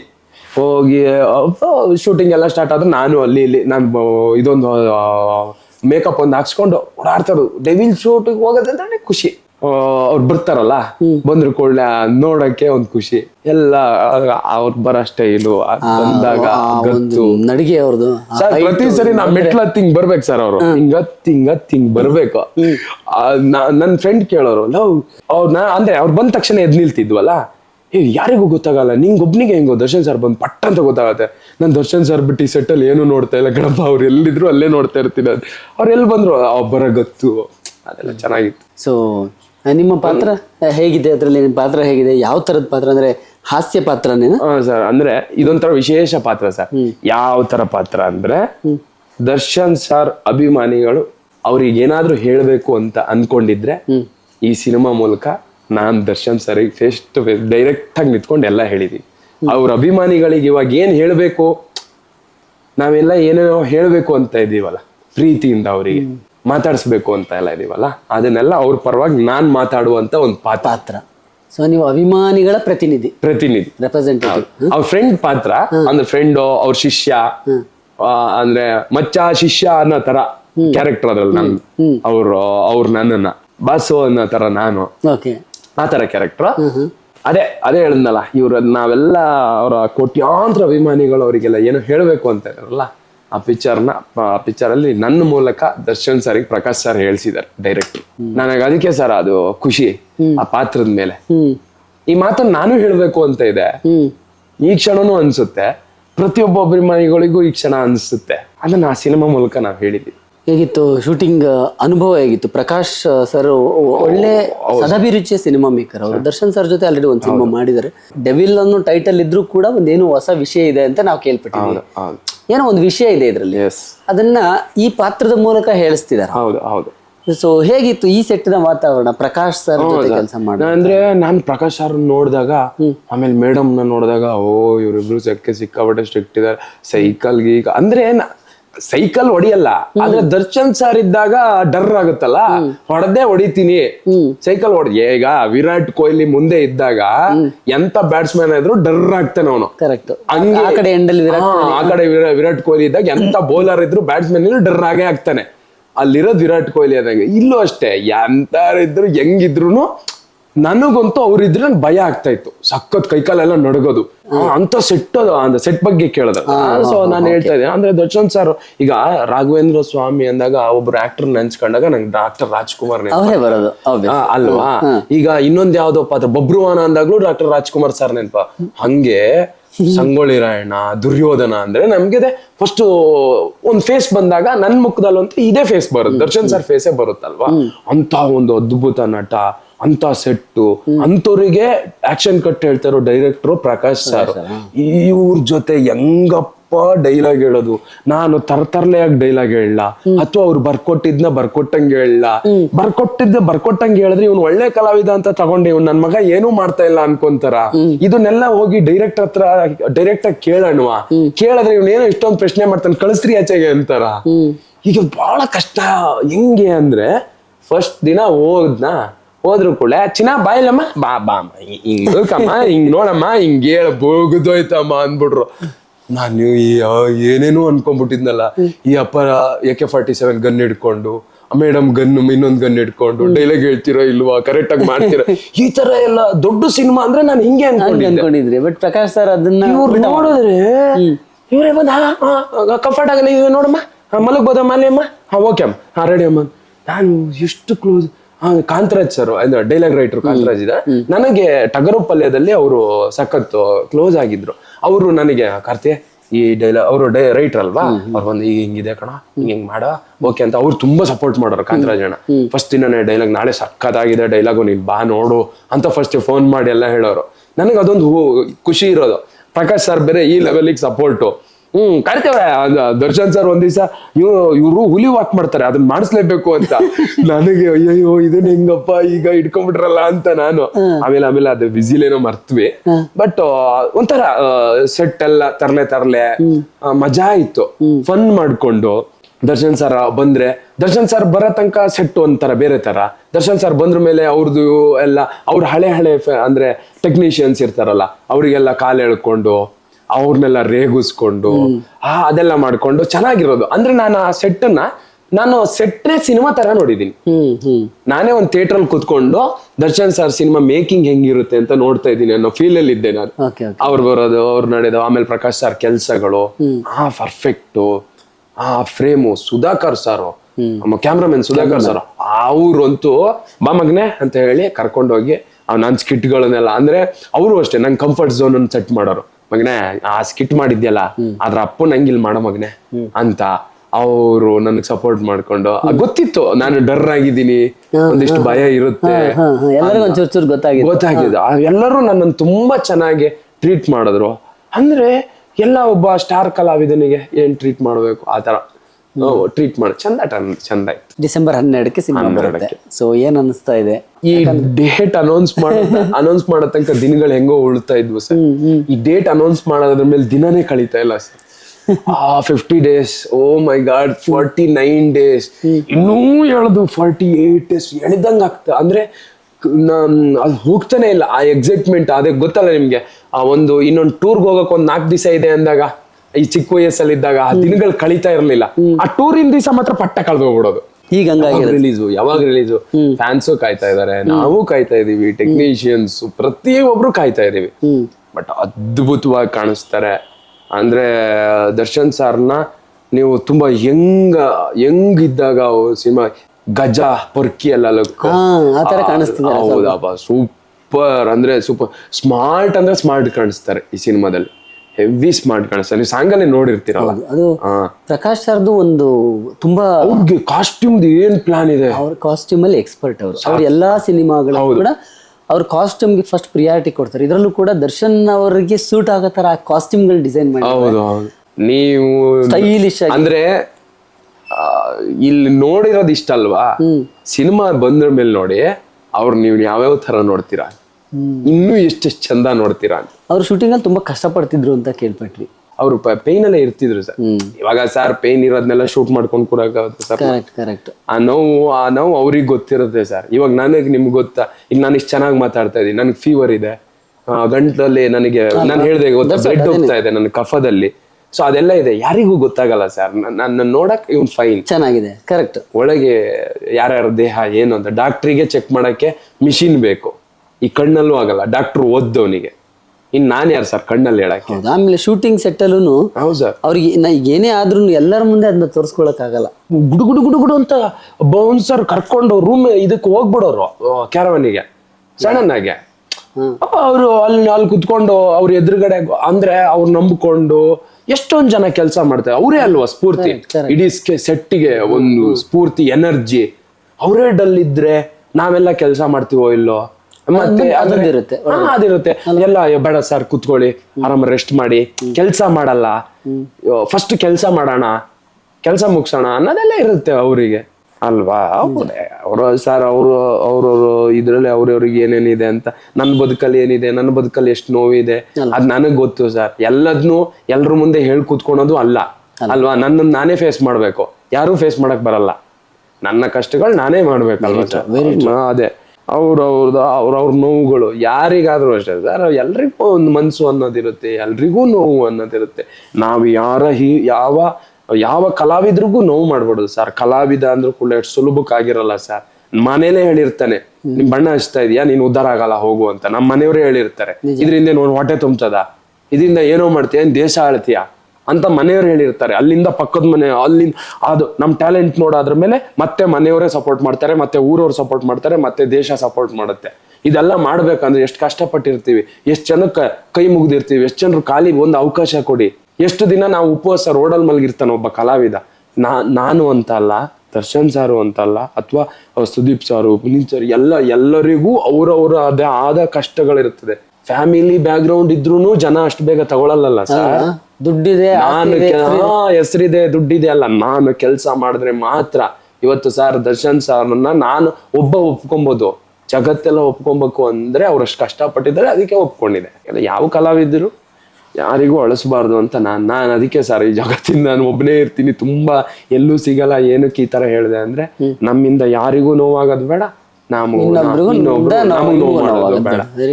ಅಯ್ಯೋ ನಮ್ಮನೆ ಮುಂದೆ ಎಲ್ಲ ಟಿವಿ ಚಾನೆಲ್ ಬಂದ್ಬಿಟ್ಟವ್ರೆ, ಯಾವ ಸ್ಕಿಟ್ ಅಲ್ಲಿ ಯಾರಿಗೆ ಏನ್ ಹೇಳಿದಿನೋ ಗೊತ್ತಿಲ್ಲ. ಸೊ ಫೈನಲಿ ಡೆವಿಲ್ ಸಿನಿಮಾ ಮುಗ್ದಿದೆ, ರಿಲೀಸ್ ಆಗ್ತಾ ಇದೆ, ಒಳ್ಳೇದಾಗ್ಲಿ ಇಡೀ ಟೀಮ್ಗೆ ಅಂತ. ಸೊ ನಿಮ್ಮ ಜರ್ನಿ ಒಂದು 9-10 ವರ್ಷ ಸಿನಿಮಾ ಜರ್ನಿ. ನೀವು ಬೆಂಗಳೂರಿಗೆ ಬಂದು ಎಷ್ಟು ವರ್ಷ ಆಯ್ತು ಸರ್? ಅದೇ ಬೆಂಗಳೂರಿಗೆ ಅದೇ ಹೋಟ್ಲು ಕೆಲಸ ಮಾಡಕ್ ಬಂದಿದೆ ಒಂದು 3 years. ಅದಾದ್ಮೇಲೆ ಕಟ್ ಮಾಡಿ ಒಂದು 9 years ಆಯ್ತು ಸರ್ ಬಂದು ಸಿನಿಮಾಗೆ ಬಂದು. ಇಂಡಸ್ಟ್ರಿ ಅದೇ ನಾನು ಮಜಾ ಭಾರತಕ್ಕೆ ಬಂದೆ, ಮಜಾ ಭಾರತ ಮಾಡ್ತಾನೆ ಸಿನಿಮಾ ಮಾಡಿದೆ. ಫಸ್ಟ್ ಸಿನಿಮಾ ಪುಣ್ಯಾತ್ ಕಿತ್ತಿರು ಅಂತ, ಸೆಕೆಂಡ್ ಸಿನಿಮಾ ತ್ರಿವಿಕ್ರಮ ಅಂತ, ರವಿ ಸರ್ ಮಗ ವಿಕ್ರಮ್ ರವಿಚಂದ್ರನ್ ವಿಕ್ಕಿ ಅಣ್ಣನ್ ಸಿನಿಮಾ, ಫಸ್ಟ್ ಸಿನಿಮಾ ಅದನ್ನ ಮಾಡಿದೆ. ಅಲ್ಲಿಂದ ಶುರು ಆಯ್ತು ಸರ್. ಓಕೆ. ಸೊ ನೀವು ಬೆಂಗಳೂರಿಗೆ ಬಂದು ಬಹಳ ಕಷ್ಟಪಟ್ಟಿದ್ದೀರಿ, ನಾನು ಕೂಡ ಸಾಕಷ್ಟು ಮಾಹಿತಿನೂ ನೋಡಿದೆ. ನೀವು ಅಲ್ಲಿ ಸುಮಾರು ಸಲ ಶೋಗಳಲ್ಲೂ ಕೂಡ ಹೇಳ್ಕೊಂಡಿದ್ದೀರಿ ಕೂಡ.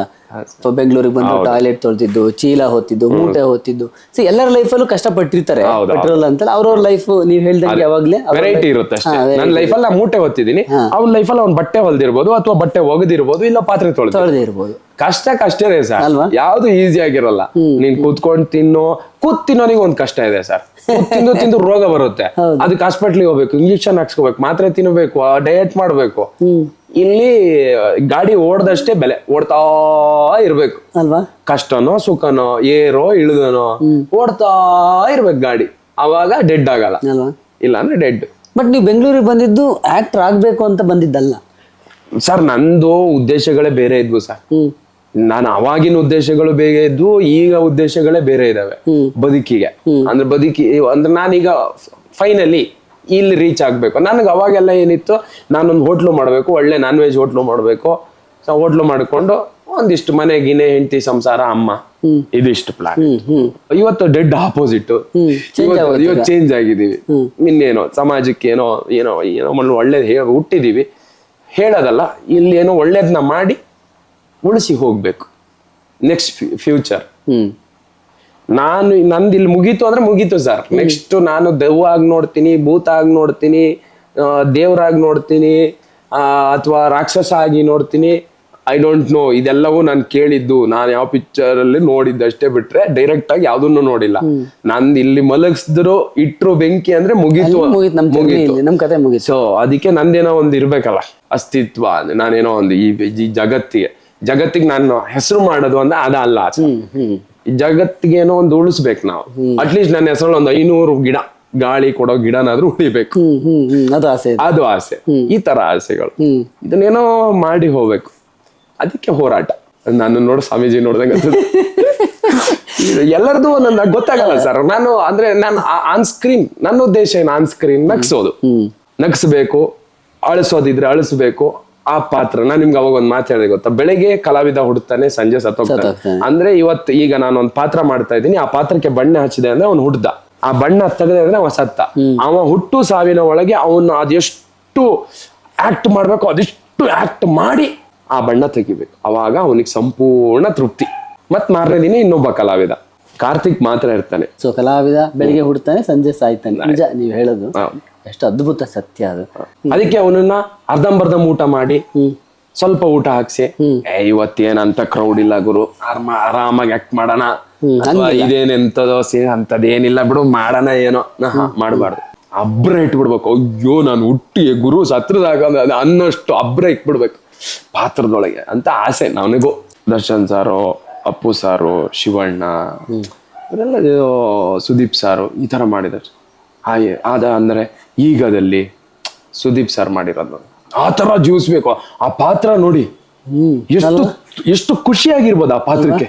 ಒಂದು ಚಿಕ್ಕ ಕ್ರಿಮಿ ಜೊತೆ ಎಷ್ಟು ಖುಷಿ, ಕೀಟದ ಜೊತೆ ಆಯ್ತಾ. ಅದಾದ್ರ ಮೇಲೆ ದರ್ಶನ್ ಸರ್ದು ಇದು ನನಗೆ ತುಂಬಾ ಅಂದ್ರೆ ಸಂಗೊಳ್ಳಿ ರಾಯಣ್ಣ, ಆಮೇಲೆ ದುರ್ಯೋಧನ ಇದು ಕುರುಕ್ಷೇತ್ರ. ಹಾ ಮುಳುಗಿದ್ದಾರೆ ಎಲ್ಲ ಸಿನಿಮಾದಲ್ಲ ಅಂದ್ರೆ ಇದ್ರಲ್ಲಿ ಮುಳುಗು ಆ ಪಾತ್ರಕ್ಕೆ ಎಷ್ಟು ಹಬ್ಬ ನನ್ನ ಎಂತ ಹುಟ್ಟು ಅನ್ಸಿರ್ಬೋದು ಆ ಪಾತ್ರಕ್ಕೆ. ಉಮಾಶ್ರೀ ಅಮ್ಮ ಆಕ್ಟ್ ಮಾಡೋದು, Rangayana Raghu sir, doctor Rajkumar sir, Shankar Nag sir, Vishnu ಅದೇ ಇನ್ನು ಈಗ ಹೆಂಗ್ ಗೊತ್ತೆ ಹೆಸರು ಹೇಳಿದ್ರೆ ಇವ್ರ ಹೆಸರು ಬಿಟ್ರಿ ಅಂತ ಕಮೆಂಟ್ ಆಗ್ತಾರೆ. ಆ ಒಂದೊಂದು ಪಾತ್ರನ ಎಷ್ಟು ಜೀವಿಸಿದಾರಲ್ವಾ, ನಾನು ಆ ಜೀವ್ಸಕ್ ಪ್ರಯತ್ನ ಪಡ್ತಾ ಇದ್ದೀನಿ ಸರ್. ಆ ತರ ಮುಳುಗ್ಬೇಕು ನಾನು ಪಾತ್ರದಲ್ಲಿ. ಅದು ಹೆಂಗ್ ಮುಳುಗೋದು ಅಂತ ಅದನ್ನ ಹುಡುಕಾಟದಲ್ಲೇ ಇದೀನಿ ನಾನು. ನನಗೆ ಒಂದು ಕುತೂಹಲ, ನೀವು ಸುಮ್ಮನೆ ಬಂದ್ರಿ ಬೆಂಗಳೂರಿಗೆ, ನೀವು ನಿಮ್ ಕತೆ ಕೇಳಿದ ಪ್ರಕಾರ ಸುಮ್ಮನೆ ಯಾವುದೋ ಒಂದು ಇದಕ್ಕೆ ಅಂತ ಬಂದ್ರಿ, ನೀವು ಊರ್ ಬಿಟ್ಟು ಬಂದ್ರಿ, ಸ್ನೇಹಿತರ ಜೊತೆಲಿ ಬಂದ್ರಿ, ಬೆಂಗಳೂರು ಅಂತ ಒಂದು ದೊಡ್ಡ ಸಿಟಿ ಸೇರ್ಕೊಂಡ್ರಿ, ಏನೋ ಒಂದು ಕೆಲಸ ಮಾಡಿದ್ರಿ, ಅದು ಬದುಕು, ಜೀವನ ಸಾಗಬೇಕು ಅಂತ. ಈ ಮಜಾ ಭಾರತ ಅನ್ನೋ ಶೋಗೆ ನೀವು ಹೆಂಗೆ ಬಂದಿದ್ದು ಒಳಗಡೆ? ಯಾರು ನಿಮ್ಮನ್ನ ಗುರ್ತಿಸಿದ್ದು? ಎಲ್ಲಿ ಸರ್ ಇದು ಏನಾಯ್ತು ಅಂದ್ರೆ, ಒಂದು ತದನಂತರ ಅಂತ ಒಂದು ಶಾರ್ಟ್ ಮೂವಿ ತೆಗಿತಾ ಇದ್ರು. ಯಾರು? ರಾಜೇಶ್ ಧ್ರುವ, ಅಗ್ನಿ ಸಾಕ್ಷಿಲಿ ಗೊತ್ತು, ರಾಜೇಶ್ ಧ್ರುವ ಗೊತ್ತಲ್ವಾ, ಇವಾಗ ಪೀಟರ್ ಅಂತ. ಸೊ ಅವ್ರದ್ದು ಒಂದು ತದನಂತರ ಅನ್ನೋದು ಒಂದು ಶಾರ್ಟ್ ಮೂವಿ ತರ ಒಂದು ಮೂವಿ, ಒಂದು 1 hour 1.5 hour ಏನ್ ಮೂವಿ ಮಾಡ್ತಾ ಇದ್ದ. ಅದ್ರಲ್ಲಿ ನಂಗೊಂದು ಕ್ಯಾರೆಕ್ಟರ್ ಇತ್ತು.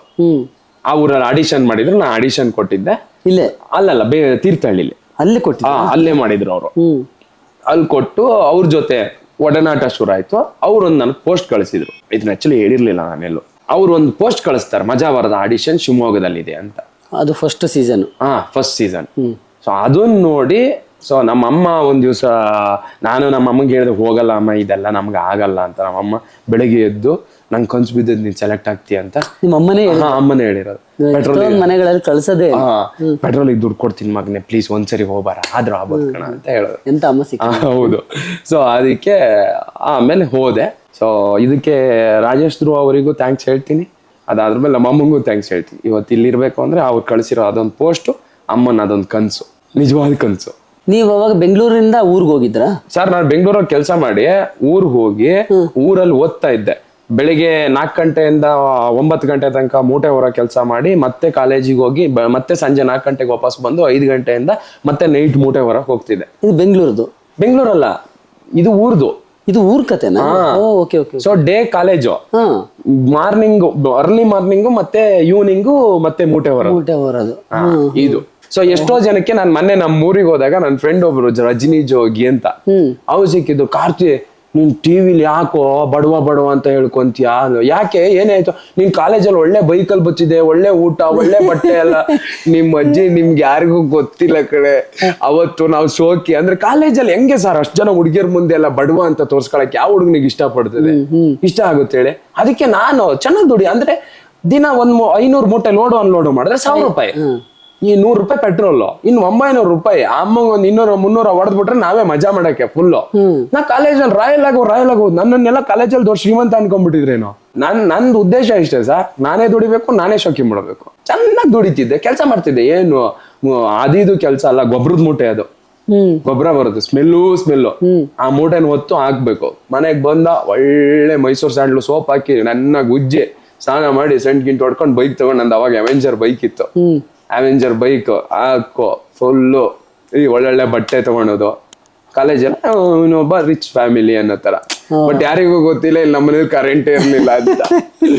ಸೊ ನಾನ್ ಕರೆಂಟ್ ಬಂದಿದ್ದು SLCಗೆ ನಮ್ಮನೆ ಕರೆಂಟ್ ಬಂದಿದ್ದು. ಟಿವಿ ಬಂದಿದ್ದು ಆಮೇಲೆ PUCಗೆ ಅನ್ಸುತ್ತೆ. ಹೌದಾ? ನಮ್ಮ ಮನೆಗೆ ತುಂಬಾ ಇತ್ತೀಚೆಗೆ. ಬೇರೆಯವ್ರ ಮನೇಲೆ ಟಿವಿ ನೋಡೋದು, ಕರೆಂಟ್ ಅದೆಲ್ಲ ಬೇರೆಯವ್ರ ಮನೇಲೆ. ನಮ್ದು ಹಂಗೆ ಇತ್ತು. ನಾವು 90s ನಮ್ ಚೈಲ್ಡ್ಹುಡ್. ಹೌದು, ನಾವು 90s ಎಲ್ಲ ಒಂದೇ ತರ ಬಿಡಿ. ಬಟ್ ನಮ್ ಬಾಲ್ಯ ಕಳೆದಿದ್ದು 90ನೇ ಇಸ್ವಿ. ಹೌದು. ಅವಾಗೆಲ್ಲ ಕಷ್ಟ ಇರೋದು ಅಲ್ವಾ? ಹೌದು. ನೀವು ಮಜಾ ಭಾರತದ ಹೇಳ್ತಿದ್ರಿ, ಅಲ್ಲಿ ಹೆಂಗೆ ಸೆಲೆಕ್ಟ್ ಆದ್ರಿ? ಅಲ್ಲಿ ಬಂದಾಗ ಸರ್ ಇವರು ದಿಲೀಪ್ ರಾಜ್ ಸರ್, ನಮ್ಮ ಹಿಟ್ಲರ್ ಕಲ್ಯಾಣ ಮಾಡ್ತಾರೆ. Dileep Raj sir actually audition ತಗೊಂಡಿದ್ದು. ಅವರು ಅವರ ಮಿಸಸ್ ಇದ್ರು. ನಾನು ಆಡಿಷನ್ ತಗೊಂಡು ಅವ್ರ ಖುಷಿ ಆಯ್ತು ಆಡಿಷನ್ ಅಲ್ಲೇ. ನಾನು ಬಂದವನ್ ಅವ್ರ ನಂಬರ್ನ ರಾಜೇಶ್ ಧ್ರುವ ಇಂದ ಕಲೆಕ್ಟ್ ಮಾಡಿ ಅವ್ರಿಗೆ ಮೆಸೇಜ್ ಹಾಕ್ದೆ, ಸರ್ ನಂದು ಕಾರ್ಡು ನೆಟ್ವರ್ಕ್ ಇಲ್ಲ, ಸೆಲೆಕ್ಟ್ ಆಗಿದ್ರೆ ಒಂದು ಥಮ್ಸ್ ಅಪ್ ಕಳಿಸಿ, ಇಲ್ಲ ಅಂದ್ರೆ ಇಲ್ಲ ಅಂತ ಕಳಿಸಿ. ಈಗ ನಾನ್ ದಿನೀಡಿ ಕಾಡಲ್ಲಿ ನಮ್ದು ಹೆಂಗ್ ಗೊತ್ತೆ ಸರ್, ಕಾಡಲ್ಲಿ ಒಂದ್ ಮರ ಹತ್ತಿ ಒಂದ್ ಮರದ ಮೇಲೆ ಹಿಂಗ್ ನೆಟ್ವರ್ಕ್ ಇಟ್ಕೊಂಡು ನಿಂತ್ಕೋಬೇಕಿತ್ತು. ಹಂಗಿರುತ್ತೆ ತೀರ್ಥಹಳ್ಳಿಲಿ, ಯಾವಾಗ್ಲೂ ಮಳೆ ಬೇರೆ ಬರ್ತಿರುತ್ತೆ. ಮರದ ಮೇಲೆ ನಿಂತ್ಕೊಂಡಿರ್ತಿದೆ ಸರ್, ತಡಿನಾರ್ದೆ ಅವ್ರ ನಂಬರ್ ತರ್ಸ್ಕೊಂಡು ಮೆಸೇಜ್ ಹಾಕ್ತೆ, ಅವ್ರು ಡನ್ ಸೆಲೆಕ್ಟ್ ಅಂತ ಒಂದ್ ಮೆಸೇಜ್ ಕಳಿಸ್ತಾರೆ. ಇದ್ ವಿಷಯ ಅಂದ್ರೆ ಅವ್ರ ಹೆಂಡತಿ ಹತ್ರ ಮಾತಾಡ್ತಾ ಇದ್ರಂತ ಈ ಮೆಸೇಜ್ ಹೋಗೋಷ್ಟೊತ್ತಿಗೆ, ಬೇಕಾದ್ರೆ ನೀವು ಕೇಳಿ ಅವ್ರನ್ನೇ. ನನ್ನ ವಿಷಯ ಮಾತಾಡೋಷ್ಟೊತ್ತಿಗೆ ನಾನು ಮೆಸೇಜ್ ಹಾಕಿದ್ದೀನಿ ಅಂತ, ಅದಕ್ಕೆ ಇಮಿಡಿಯೇಟ್ಲಿ ಸೆಲೆಕ್ಟ್ ಅಂತ ಕಳ್ಸಿದಾರೆ. ಏನೋ ಕೋಇನ್ಸಿಡೆನ್ಸ್, ನಾನ್ ನಿಮ್ ವಿಷಯ ನನ್ನ ಹೆಂಡತಿ ಹತ್ರ ಅವನು ಶಿವಮೊಗ್ಗದ ಹುಡುಗ ಚೆನ್ನಾಗ್ ಮಾಡಿದ್ನಲ್ಲ ಅಂತ ಮಾತಾಡ್ತಿದ್ದೆ, ನೀವು ಅವಾಗ ಈ ತರ ಮೆಸೇಜ್ ಹಾಕಿದ್ರಿ, ನಿಮ್ಮನ್ನ ಅವಾಗ್ಲೇ ಸೆಲೆಕ್ಟ್ ಮಾಡಿದ್ ಕಾರ್ತಿಕ್, ನಿಮ್ಮನ್ನೇ ಫಸ್ಟ್ ಅಂತ. ಅಲ್ಲೇ ಸೆಲೆಕ್ಟ್ ಮಾಡಿ ಆ ತಕ್ಷಣ ತಮ್ಮ ಕಳಿಸಿದ್ರು. ಹಾ, ಸೊ ನನಗೂ ಒಂದ್ ನಂಬಿಕೆ ಇತ್ತು, ನಾನು ಅಷ್ಟು ಚೆನ್ನಾಗಿ ಆಡಿಷನ್ ಕೊಟ್ಟಿದ್ದೆ, ಸೆಲೆಕ್ಟ್ ಮಾಡ್ಲೇಬೇಕು ಇವ್ರಲ್ಲ ಅಂತ. ಅವರು ಸೆಲೆಕ್ಟ್ ಮಾಡಿದ್ರು. ಸೊ ನನ್ನ ಮೊದಲ ಇಂಡಸ್ಟ್ರಿ ಇದೆ ಹೆಜ್ಜೆಗೆ ಗುರು ಅಂದ್ರೆ ದಿಲೀಪ್ ಸರ್. ನಮ್ಮನ್ನ ಟ್ಯೂನ್ ಅಪ್ ಮಾಡಿದ್ದು ಅವರೇ. ಮಜಾ ಭಾರತ ಅಂದ್ರೆ ಹೆಂಗಿರುತ್ತೆ, ಇದ್ರಲ್ಲಿ ಪಾತ್ರಗಳು ಹೆಂಗ್ ಅಭಿನಯಿಸ್ಬೇಕು, ಇದ್ರ ಸ್ಟೋರಿ ಏನು, ಇದ್ರ ಸ್ಟೋರಿ ಲೈನ್ ಏನು, ಇದ್ರಲ್ಲಿ ಯಾವ ತರ ಆಕ್ಟ್ ಮಾಡ್ಬೇಕು, ನೀನ್ ಊರಲ್ಲಿ ಹೆಂಗ್ ಆಕ್ಟ್ ಮಾಡ್ತಿದ್ದೆ, ಟಿವಿಲಿ ಹೆಂಗ್ ಆಕ್ಟ್ ಮಾಡ್ಬೇಕು, ಇದನ್ನೆಲ್ಲ ತೀಡಿದ್ದೆ ದಿಲೀಪ್ ರಾಜ್ ಸರ್. ಸರ್ ಅವ್ರು ಬಂದ್ರೆ, ಅವ್ರು ಅಷ್ಟು ದೊಡ್ಡ ಆರ್ಟಿಸ್ಟ್ ಅಲ್ಲ ಸರ್, ಅಷ್ಟು ದೊಡ್ಡ ಆರ್ಟಿಸ್ಟ್. ನಮ್ದೊಂದ್ ರೂಮ್ ಒಂದ್ ಮನೆ ಕೊಟ್ಟಿದ್ರು, ನಾವ್ ಹಿಂಗೆಲ್ಲ ಮಲಗಿರೋರು. ಅವ್ರ ಒಳಗಡೆ ಬಂದು ಸುಮ್ಮನೆ ದೂರದಲ್ಲಿ ಒಂದ್ ಮೂಲೆಯಲ್ಲಿ ಕುತ್ಕೊಂಡ್ಬಿಡೋರು, ನಮ್ಮನ್ನ ಎಬ್ಬಿಸ್ತಾನೆ ಇರ್ಲಿಲ್ಲ.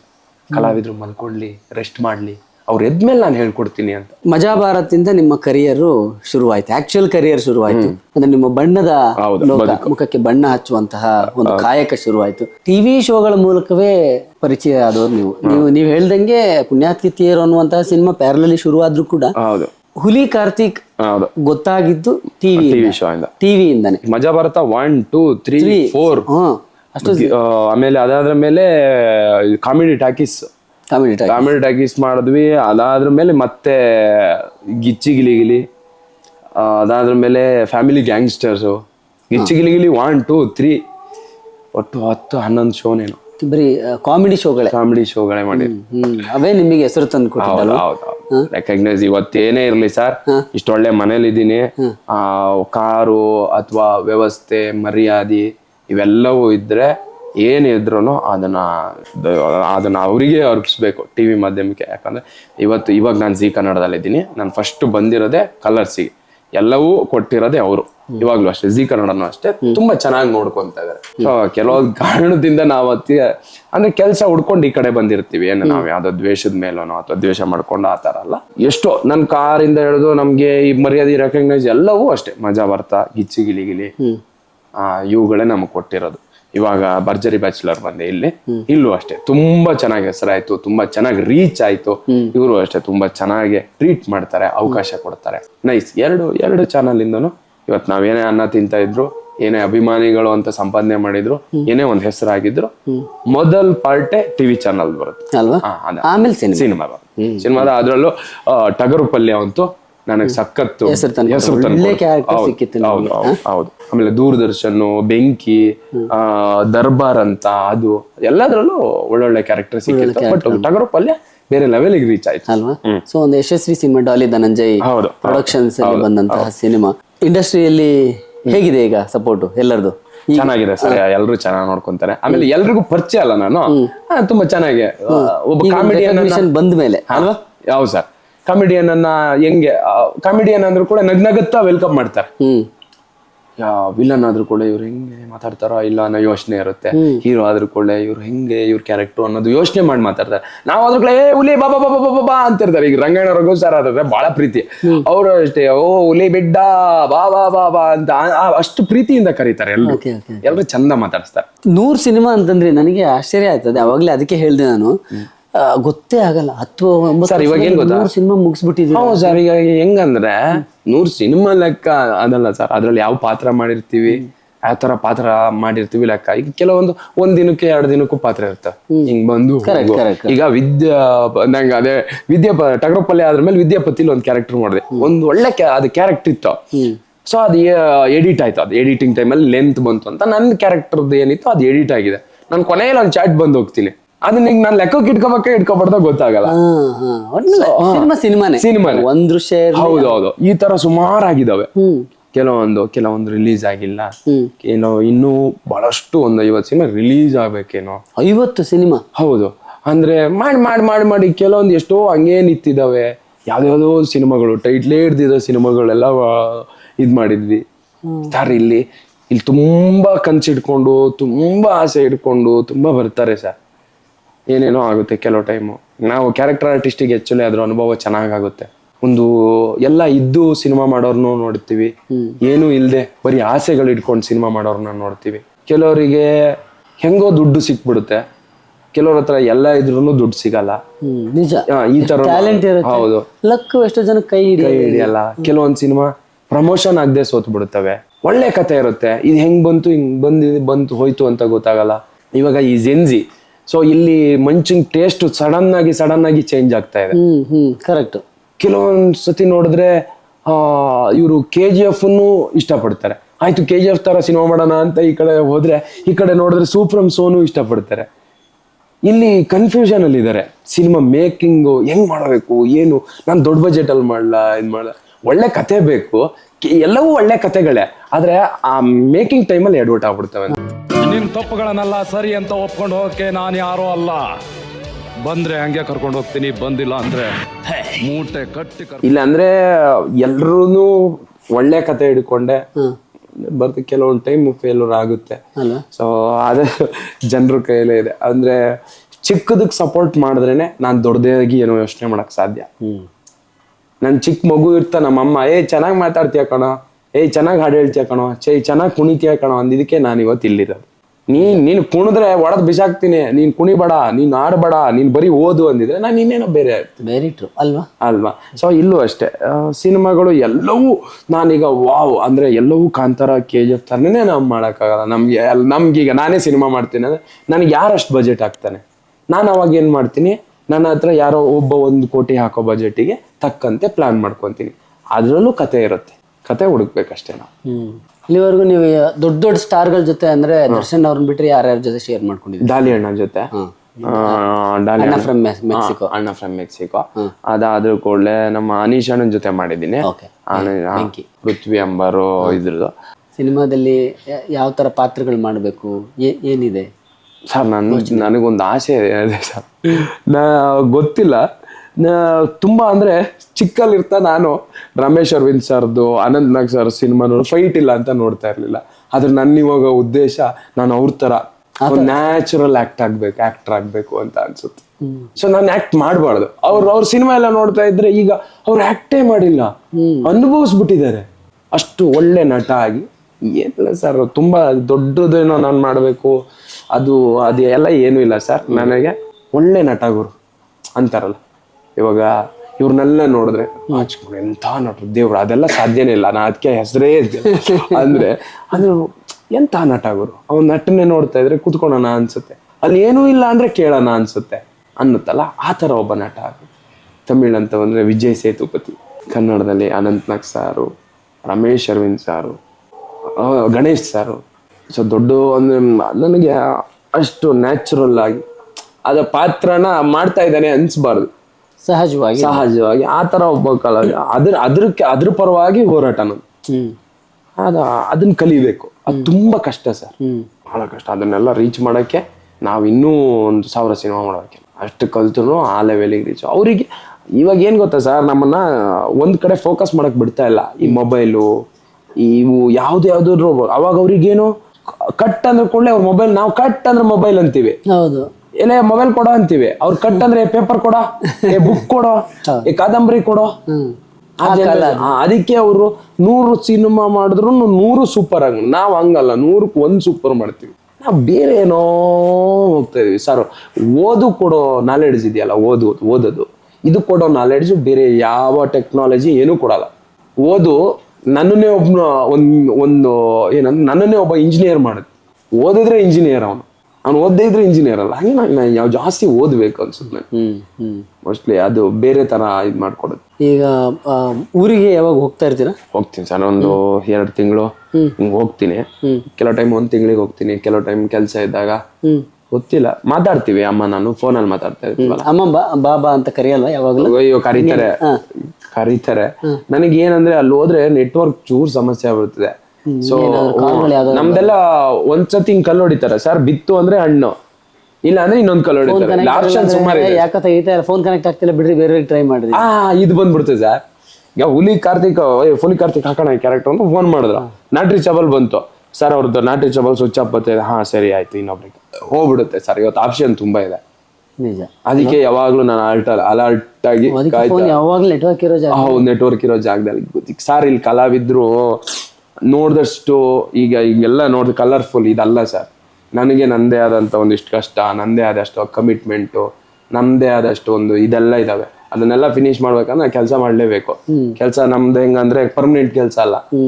ಯಾರೋ ನನ್ನನ್ನು ನೆನ್ಸ್ಕೋಬೇಕು, ಯಾರೋ ನನಗಂತ ಕತೆ ಬರೀಬೇಕು. ಆ ಪಾತ್ರ ಯಾರ್ಯಾರೋ ಅನ್ಕೊಂಡಿದ್ನ ಅಲ್ಲಿರೋ ಒಂದಿಷ್ಟು ಜನ ಒಪ್ಕೊಬೇಕು. ಅದೆಲ್ಲ ಒಪ್ಕೊಂಡು ಅದು ಇನ್ನೊಬ್ಬನ ಹತ್ರ ಬಂದು ಇನ್ನೊಂದು ನನ್ನ ಹತ್ರ ಇಷ್ಟು ಪ್ರೋಸೆಸ್ ಇದೆ ಸರ್ ನನ್ಗೊಂದು ಪಾತ್ರ ಅವಕಾಶ ಸಿಗಕ್ಕೆ. ಇಷ್ಟೆಲ್ಲ ಮಾಡಿದ್ರ ಮೇಲೂ ಇಷ್ಟು ಪ್ರೋಸೆಸ್ ಇದೆ ನಮ್ಗೆ ಅವಕಾಶ ಸಿಗಕ್ಕೆ. ನನ್ಗೊಂದ್ ಪಾತ್ರ ಹಾಕ್ರಿ ಅಂದ್ರೂ ಕೂಡ ಯಾರು ಹಾಕಲ್ಲ. ಅವ್ರು ಹಾಕೊಂಡೆ ನಿಂಗೊಂದ್ ಪಾತ್ರ ಹಾಕಿದೀನಿ ಬಾ ಅಂದಾಗ ನಾನು ಹೋಗ್ಬೇಕು. ಇದು ಕಲಾವಿದನ್ ಬದುಕು. ನಿಂಗೇನೋ ಬಿಡೋ, ನಿಂದೇನೋ, ನಿನ್ನ ಅದು ಇದು ಅಂದ್ರೆ ಸುಲಭ ಅಲ್ಲ. ಇಲ್ಲಿ ಕುತ್ಕೊಂಡು ಅನುಭವಿಸ್ತೀವಲ್ಲ ಅಲ್ವಾ. ಯಾರ್ದೋ ತಾಯಿಗೆ ಯಾರೋ ಸರ್ಟಿಫಿಕೇಟ್ ಕೊಟ್ಟರೆ ಸುಲಭ ಅಲ್ಲ, ಎಲ್ಲ ತುಂಬಾ ಕಷ್ಟ. ಅವನವ್ನ್ ಗೊತ್ತು. ಎಲ್ರಿಗೂ ಇವತ್ತು ನಾನು ಈ ಮನೇಲಿ ಇರೋದು ಗೊತ್ತು, ಈ ಮನೇಲಿ ಮಲಗ್ತಾ ಇರೋದು ಗೊತ್ತು, ಈ ಮನೇಲಿ ಚೆನ್ನಾಗಿದ್ದೀನಿ ಅನ್ನೋದು ಗೊತ್ತು. ಯಾರಿಗೂ ನಾನು ಎಲ್ಲಿ ಮಲಗಿದ್ದೆ ಅಂತ ಗೊತ್ತಿಲ್ಲ. ನಾನು ಎಲ್ಲಿ ಮಲಗಬೇಕು ಅಂತಾನೆ ಇದೆಲ್ಲ ನಾನೇ ಸಂಪಾದನೆ ಮಾಡಿದ್ದು, ನಂಗೆ ಬೇಜಾರಿಲ್ಲ. ಬಟ್ ನಾನು ಎಲ್ಲಿ ಮಲಗಿದ್ನಲ್ಲ ಅದನ್ನ ಯಾವತ್ತು ಮರಿತಿಲ್ಲ. ಅದೆಲ್ಲ ನನಗೆ ಕಾಡ್ತಾ ಇರುತ್ತೆ. ಇನ್ನೂ ಚೆನ್ನಾಗಿರೋಲ್ಲಿ ಮಲಗಬೇಕು ಅನ್ಸುತ್ತೆ ನನಗೆ. ಯಾರೋ ಉಚ್ಚೆ ಹುಯ್ದು ಇದು ಬಳಸಕ್ಕಾಗಲ್ಲ ಅಂತ ಹೇಳಿ ಬೀಸಾಕಿರೋ ಬೆಡ್ಶೀಟನ್ನು ಹೊತ್ಕೊಂಡು ಮಲಗ್ದವ್ರು ನಾವು. ಇದು ನಿನ್ನ ಮೇಲೆ ಬಳಸಕ್ಕಾಗಲ್ಲ ಮನೇಲಿ ಅಂದನ ಅದನ್ನ ತಂದು ಬೆಡ್ಶೀಟ್ ಮಾಡ್ಕೊಂಡು ಮಲಗ್ದವ್ರು. ನನಗೆ ತಲೆ ಕೆಡ್ಸ್ಕೊಳ. ಅದಕ್ಕೆ ನನಗೇನು ಇಷ್ಟ, ನಂಗೆ ಹೆಂಗಿರ್ಬೇಕು ಹಂಗೆ ಅದು ಒಳ್ಳೇದು. ಕರೆಕ್ಟ್. ನಿಮ್ದು ಲೈಫ್ ಅಲ್ವಾ, ಅಷ್ಟೇ. ನೀವು ನಡೆದು ಬಂದಿದ್ದಲ್ವಾ. ಸುಮ್ಮನೆ ಯಾರ್ಯಾರಿಗೋ ಏನೇನೋ ಪಡ. ನಾನು ಅದಕ್ಕೆ ಸರ್ ಇದು ಈ ಸೋಷಿಯಲ್ ಮೀಡಿಯಾ ಅದು ಇದು ನಾನು ಫೋಟೋಸ್ ಹಾಕು ಅದು ಹಾಕು ಬರಲ್ಲ ಸರ್. ಯಾಕೆ ಯಾವನ ಹತ್ರ ನನ್ನ ತಾಯಿಗೆ ಅವನ ಹತ್ರ ಕ್ಯಾರೆಕ್ಟರ್ ಹಾಕ್ಸ್ಕೋಬೇಕು ನಾನು? ನಮ್ಮ ತಾಯಿ ಬದುಕಕ್ಕೆ ಎಷ್ಟು ಕಷ್ಟಪಟ್ಟಿರ್ತಾರೆ, ಅವನ ತಾಯಿ ಯಾರೋ ಹಾಕಿರ್ತಾರಲ್ಲ ಅವ್ರ ತಾಯಿಗೆ ಹೇಳ್ಬಿಟ್ರೆ ಯಾರೋ ಬಂದು ನಿಮ್ಮ ತಾಯಿ ಹಿಂಗ ಅಂತ. ಇಲ್ಲಿ ಯಾರ್ಯಾರಿಗೂ ಕ್ಯಾರೆಕ್ಟರ್ ಸರ್ಟಿಫಿಕೇಟ್ ಕೊಡಬಾರ್ದು. ಅವ್ರ ಕೆಲಸ ಏನು ಅವ್ರು ಮಾಡ್ಬೇಕು, ನಮ್ಮ ಕೆಲಸ ಏನು ನಾವು ಮಾಡ್ಬೇಕು. ನನ್ನ ಕೆಲಸ ಏನು ಸರ್? ನಾವು ಯಾರನ್ನೋ ಅಳ್ಸಕ್ಕೆ ಬಂದಿದ್ದೀವಿ ಸರ್, ನಾವು ಯಾರನ್ನೋ ಹೊಡೆಯಕ್ಕೆ ಬರ್ತಿದೀವ ಸರ್? ನಾವೆಲ್ಲರೂ ಎಂಟರ್ಟೈನ್ ಮಾಡಕ್ಕೆ ಬರ್ತಾ ಇರೋದು, ಇನ್ನೊಬ್ರು ನಗ್ಸಕ್ಕೆ, ಇನ್ನೊಬ್ರನ್ನ ಖುಷಿ ಪಡಿಸಕ್ಕೆ. ನೀವು ಯಾವ ಥರ ಕೇಳಿದ್ದೀರಾ ಇದ್ರಲ್ಲಿ ನಿಮ್ಗೆ ಖುಷಿ ಉಂಟಾ ಅಂತ, ಇದ್ರಲ್ಲಿ ನೀವು ಎಷ್ಟು ಖುಷಿಲಿ ಬದುಕ್ತಾ ಇದ್ದೀರಾ ಅಂತ. ಎಂತೆಂಥ ದೊಡ್ಡ ಕಲಾವಿದ್ರು ಸ್ಟೋರಿ ಕೇಳಿ ಅಯ್ಯೋ ಇವ್ರದ್ದು ಹಿಂಗಾಯ್ತಂತೆ, ಅಯ್ಯೋ ಇವ್ರದ್ದು ಹಿಂಗಾಯ್ತಂತೆ ಎಲ್ಲ ಹೋದ್ರ ಮೇಲೆ ಅಂದಿರೋದು ನಾವು.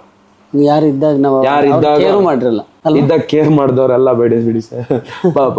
ಅಂದ್ರೆ ಕಲಾವಿದೊಂದು ಬೇರೆ ಬದುಕಿದೆ ಸರ್. ಅವ್ನು ನಿಮ್ಮ ಮುಂದೆ ಅಷ್ಟೇ ಹೊಸ ಬಟ್ಟೆ ಹಾಕೋದು. ಅವ್ನ ಮನೆಗೆ ಹೋದ್ರೆ ಅವ್ನ ಬಟ್ಟೆ ಎಲ್ಲ ಬಿಚ್ಚಿ ಮನೆಗೆ ಹೋದ್ರೆ ಅವ್ನು ಯಾವ ತರ ಬಟ್ಟೆ ಹಾಕ್ತಾನೆ ಯಾರಿಗೂ ಗೊತ್ತು. ಮಾತಾಡಿದ್ರೆ 20,000 ರೂಪಾಯಿ ಅಂತಿರಲ್ಲೇ ಅಂತಾರೆ. ಸಾರ್ ನಿಮಗೆ ಒಂದು ದಿನಕ್ಕೆ 20,000 ರೂಪಾಯಿ ಹೌದು. ನನಗೆ ಒಂದ್ ದಿನಕ್ಕೆ ಕೆಲವು ಟೈಮ್ 3 ತಿಂಗಳಾದ್ರೂ ಒಂದು ಕೆಲಸ ಬಂದಿರಲ್ಲ. 3 ತಿಂಗಳಿಗೆ ಸೇರಿ 20,000 ರೂಪಾಯಿ ಆಗಿರುತ್ತೆ. ಅಯ್ಯೋ ಅವ್ನು ಅಷ್ಟು ತಗೊಂಡಂತೆ. ನೀವು ಒಂದೊಂದು ತಿಂಗಳು 2 ತಿಂಗಳು ಕೆಲಸನೇ ಇರಲ್ಲ ಅಲ್ವಾ. ನೀವು 2 ದಿನ 3 ದಿನ ಯಾವಾಗಲೂ ಕೆಲಸ ಮಾಡಿರ್ತೀರ, ಆ ದುಡ್ಡಲ್ಲೇ ಬದುಕಬೇಕು. ತುಂಬಾ ಕಷ್ಟ ಎಲ್ಲ ಸರ್. ಇಲ್ಲಿ ತುಂಬಾ ನನಗೊಬ್ರು ಹೇಳಿದ್ರು, ತುಂಬಾ ಈಸಿ ವರ್ಲ್ಡ್ ಅಲ್ಲಿ ತುಂಬಾ ಈಸಿ ಕೆಲಸ ಯಾವ್ದು ಗೊತ್ತೇನೋ? ಕಮೆಂಟ್ ಮಾಡೋದು ತುಂಬಾ ಈಸಿ ಅಂತೆ. ಯಾರಿಗೆ ಯಾರು ಬೇಕಾದ್ರೆ ಹೆಂಗ್ ಬೇಕಾದ್ರೂ ಕಮೆಂಟ್ ಮಾಡ್ಬಿಡ್ಬೋದು. ಮಾಡ್ಕೊಳ್ಳಿ. ನಾನು ಅದಕ್ಕೆ ನೋಡೋದೇ ಇಲ್ಲ, ಏನೋ ನೋಡಲ್ಲ. ಇನ್ಸ್ಟಾಗ್ರಾಮ್ ಅಲ್ಲಿ ಏನು ಅಪ್ಡೇಟ್ಸ್ ಹಾಕಲ್ಲ? ಹಾಕ್ತೀನಿ. ಯಾರೋ ಈಗ ಸಿನಿಮಾ ಪ್ರಮೋಷನ್ ಸರ್, ಇನ್ಸ್ಟಾಗ್ರಾಮ್ ಇರೋದು ಸುದ್ದಿ ಮೂಡಿಸಕ್ಕೆ ಅಷ್ಟೇ. ನನ್ನ ಯಾವ ಸುದ್ದಿ ಮೂಡಿಸ್ಬೇಕು ಅಷ್ಟು ಸುದ್ದಿ ಮೂಡಿಸ್ತೀನಿ. ಪರ್ಸನಲ್ ಏನು ಹಾಕಲ್ಲ. ಏನಕ್ಕೆ ಸರ್ ಅದು? ನನಗೆಲ್ಲ ಒಂದು ಹೋದೆ ಫೋಟೋ ಹಾಕ್ಬೇಕು, ಹಾಕಿದೆ ಅಷ್ಟೇ. ಅದೇನು ತುಂಬಾ ಅದನ್ನ ದಿನ ಇದು ಮಾಡ್ಕೊಂಡು ನಂಗೇನಾದ್ರು ಹುಚ್ಚಿಲ್ಲ. ನನ್ನೊಂದು ಜನ ಇಷ್ಟಪಡೋದು ಟಿವಿಲಿ, ಸಿನಿಮಾದಲ್ಲಿ ಎಲ್ಲೋ ಯಾರೋ ಹೊತ್ತೇಕೇನೋ ಮಾಡ್ತೀವಿ, ಮಾಡೋದು ಅದು ತುಂಬಾ ಅದು. ಆಮೇಲೆ ನನಗೆ ನೋಡಿದೆ, ನಾನು ಸುಮಾರು ಸತಿ ನೋಡಿದೆ. ಬಿಡು, ಏನು ಮಾಡೋಕ್ಕಾಗಲ್ಲ. ಇಲ್ಲಿ ನಾವು ಒಳ್ಳೇದು ಕೆಟ್ಟದು ಎರಡೂ ಇದೆ. ಸೊ ಇದನ್ನೆಲ್ಲ ಕಿತ್ತಾಡ್ಕೊಂಡು ಇದನ್ ಮಧ್ಯ ಅಯ್ಯೋ ನಂಗೆ ಇವ್ನು ಹಂಗಂದ, ಅಯ್ಯೋ ನಂಗೆ ಇವ್ರು ಹಿಂಗ ಅಂದ್ರು ಅಂದ್ಕೊಂಡೆಲ್ಲ ಬದುಕಕ್ಕಿಂತ ಆರಾಮಾಗಿ ಅದ್ರ ಬಗ್ಗೆ ತಲೆ ಕೆಡ್ಸ್ಕೊಳ್ದೆ ಸುಮ್ಮನೆ ಇದ್ಬಿಡೋದು ಮಾಡೋಣ ಸರ್ ಅಲ್ವಾ. ನಮ್ಗ ಏನ ಸರ್, ಒಂದು 10 ಬ್ಯಾಡ್ ಕಮೆಂಟ್ ಬಂದು 100 ಒಳ್ಳೆ ಕಮೆಂಟ್ ಇರ್ತಾವ. ಆ 100 ಜನಕ್ಕೆ ಬದುಕೋಣ. ಈಗ ನೀವು ಟಿವಿ ಶೋಗಳು ಮಾಡಿದಿರಲ್ಲ, ಅದರಲ್ಲಿ ತುಂಬಾ ಬೆಸ್ಟ್ ಕಾಂಪ್ಲಿಮೆಂಟ್ ಅಂತ ನಿಮಗೆ ಕೊಟ್ಟಿದ್ದು ಯಾವುದು? ತುಂಬಾ ಖುಷಿ ಕೊಟ್ಟಿದ್ದು ಅವ್ರು ಹೇಳಿದ್ದು ಯಾರೋ ಒಬ್ರು ನನಗೆ, ಅಂದ್ರೆ ಗೆಸ್ಟ್ ಜಡ್ಜು ಅಥವಾ ಯಾರೋ ಹೇಳಿರ್ತಾರಲ್ಲ ಶೋ ಅಲ್ಲ ಸರ್. ನಾನು ಒಂದು ಸ್ಕಿಟ್ ಮಾಡಿದೆ. ಸೊ ಇದು ಬಂದ್ಬಿಟ್ಟು ಹೆಂಗಂದ್ರೆ ಕಾಡಿಂದೆ ಮತ್ತೆ ಕಾಡಿಂದೆ. ಸೊ ನೇಚರ್ನ ಇಲ್ಲಿ ಒಂದು ಹುಲಿ ಇದ್ರೆ ಕಾಡು ಇಷ್ಟೊಂದು ಸೇವ್ ಆಗುತ್ತೆ ಅನ್ನೋ ಗೊತ್ತದು. ಸೊ ಆ ಹುಲಿದ ಒಂದು ಕತೆ ಹಿಡ್ಕೊಂಡು ಒಂದು ಮಾಡಿದೆ ಸ್ಕಿಟ್. ತುಂಬಾ ಅದ್ಭುತವಾಗಿ ಮಾಡಿದೆ, ಸೇವ್ ಟೈಗರ್ ಅನ್ನೋ ಕತೆನ. ಅದನ್ನು ನೋಡಿದಾಗ ತುಂಬಾ ಅಂದ್ರೆ ಇಷ್ಟು ವರ್ಷ ನಡೆದಿರೋ ನಮ್ಮ ಈ ಶೋ ಅಲ್ಲಿ ಇದೇ ಬೆಸ್ಟ್ ಸ್ಕಿಟ್ ಅನ್ನೋ ಒಂದು ಕಾಂಪ್ಲಿಮೆಂಟ್ ಇತ್ತು. ನಾನು ಅದಕ್ಕೆ ತುಂಬಾ ಅಂದ್ರೆ ನಾನು ಏನು ವಿಚಾರ ಹೇಳಬೇಕಿತ್ತು, ನಿಜವಾಗ್ಲೂ ಏನು ವಿಚಾರ ಹೇಳಬೇಕಿತ್ತು ಈ ಸಮಾಜಕ್ಕೆ, ಆ ವಿಚಾರ ಅದ್ರಲ್ಲಿ ಹೇಳಿದ್ವಿ. ಅದಕ್ಕಷ್ಟು ಒಳ್ಳೆ ಇದು ಸಿಕ್ಕಿರೋದು ನನಗೆ ತುಂಬಾ ಇಷ್ಟ.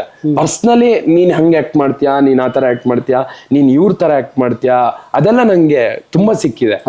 ಹಾ, ಸೊ ನನಗಲ್ಲ, ನಾವ್ ಈ ಸಮಾಜಕ್ಕೆ ಮೇನ್ ಏನು ಉದ್ದೇಶ ಹೇಳ್ಬೇಕಿತ್ತು ಅದು ಹೇಳಿದಾಗ ಅದಕ್ಕೆ ಯಾವ ತರ ಕಾಂಪ್ಲಿಮೆಂಟ್ ಸಿಕ್ಕಿದೆ ಅನ್ನೋದಿದೆಯಲ್ಲ, ಅದ್ ನಂಗೆ ಆ ತರ ಆ ಹುಲಿದು ಕಾಡಿಂದು ಸಬ್ಜೆಕ್ಟ್ ಮಾಡಿದಾಗ ಆ ಸಿಕ್ಕಿರೋದು ನನಗೆ ಸ್ಪೆಷಲ್ ಅನ್ಸುತ್ತೆ.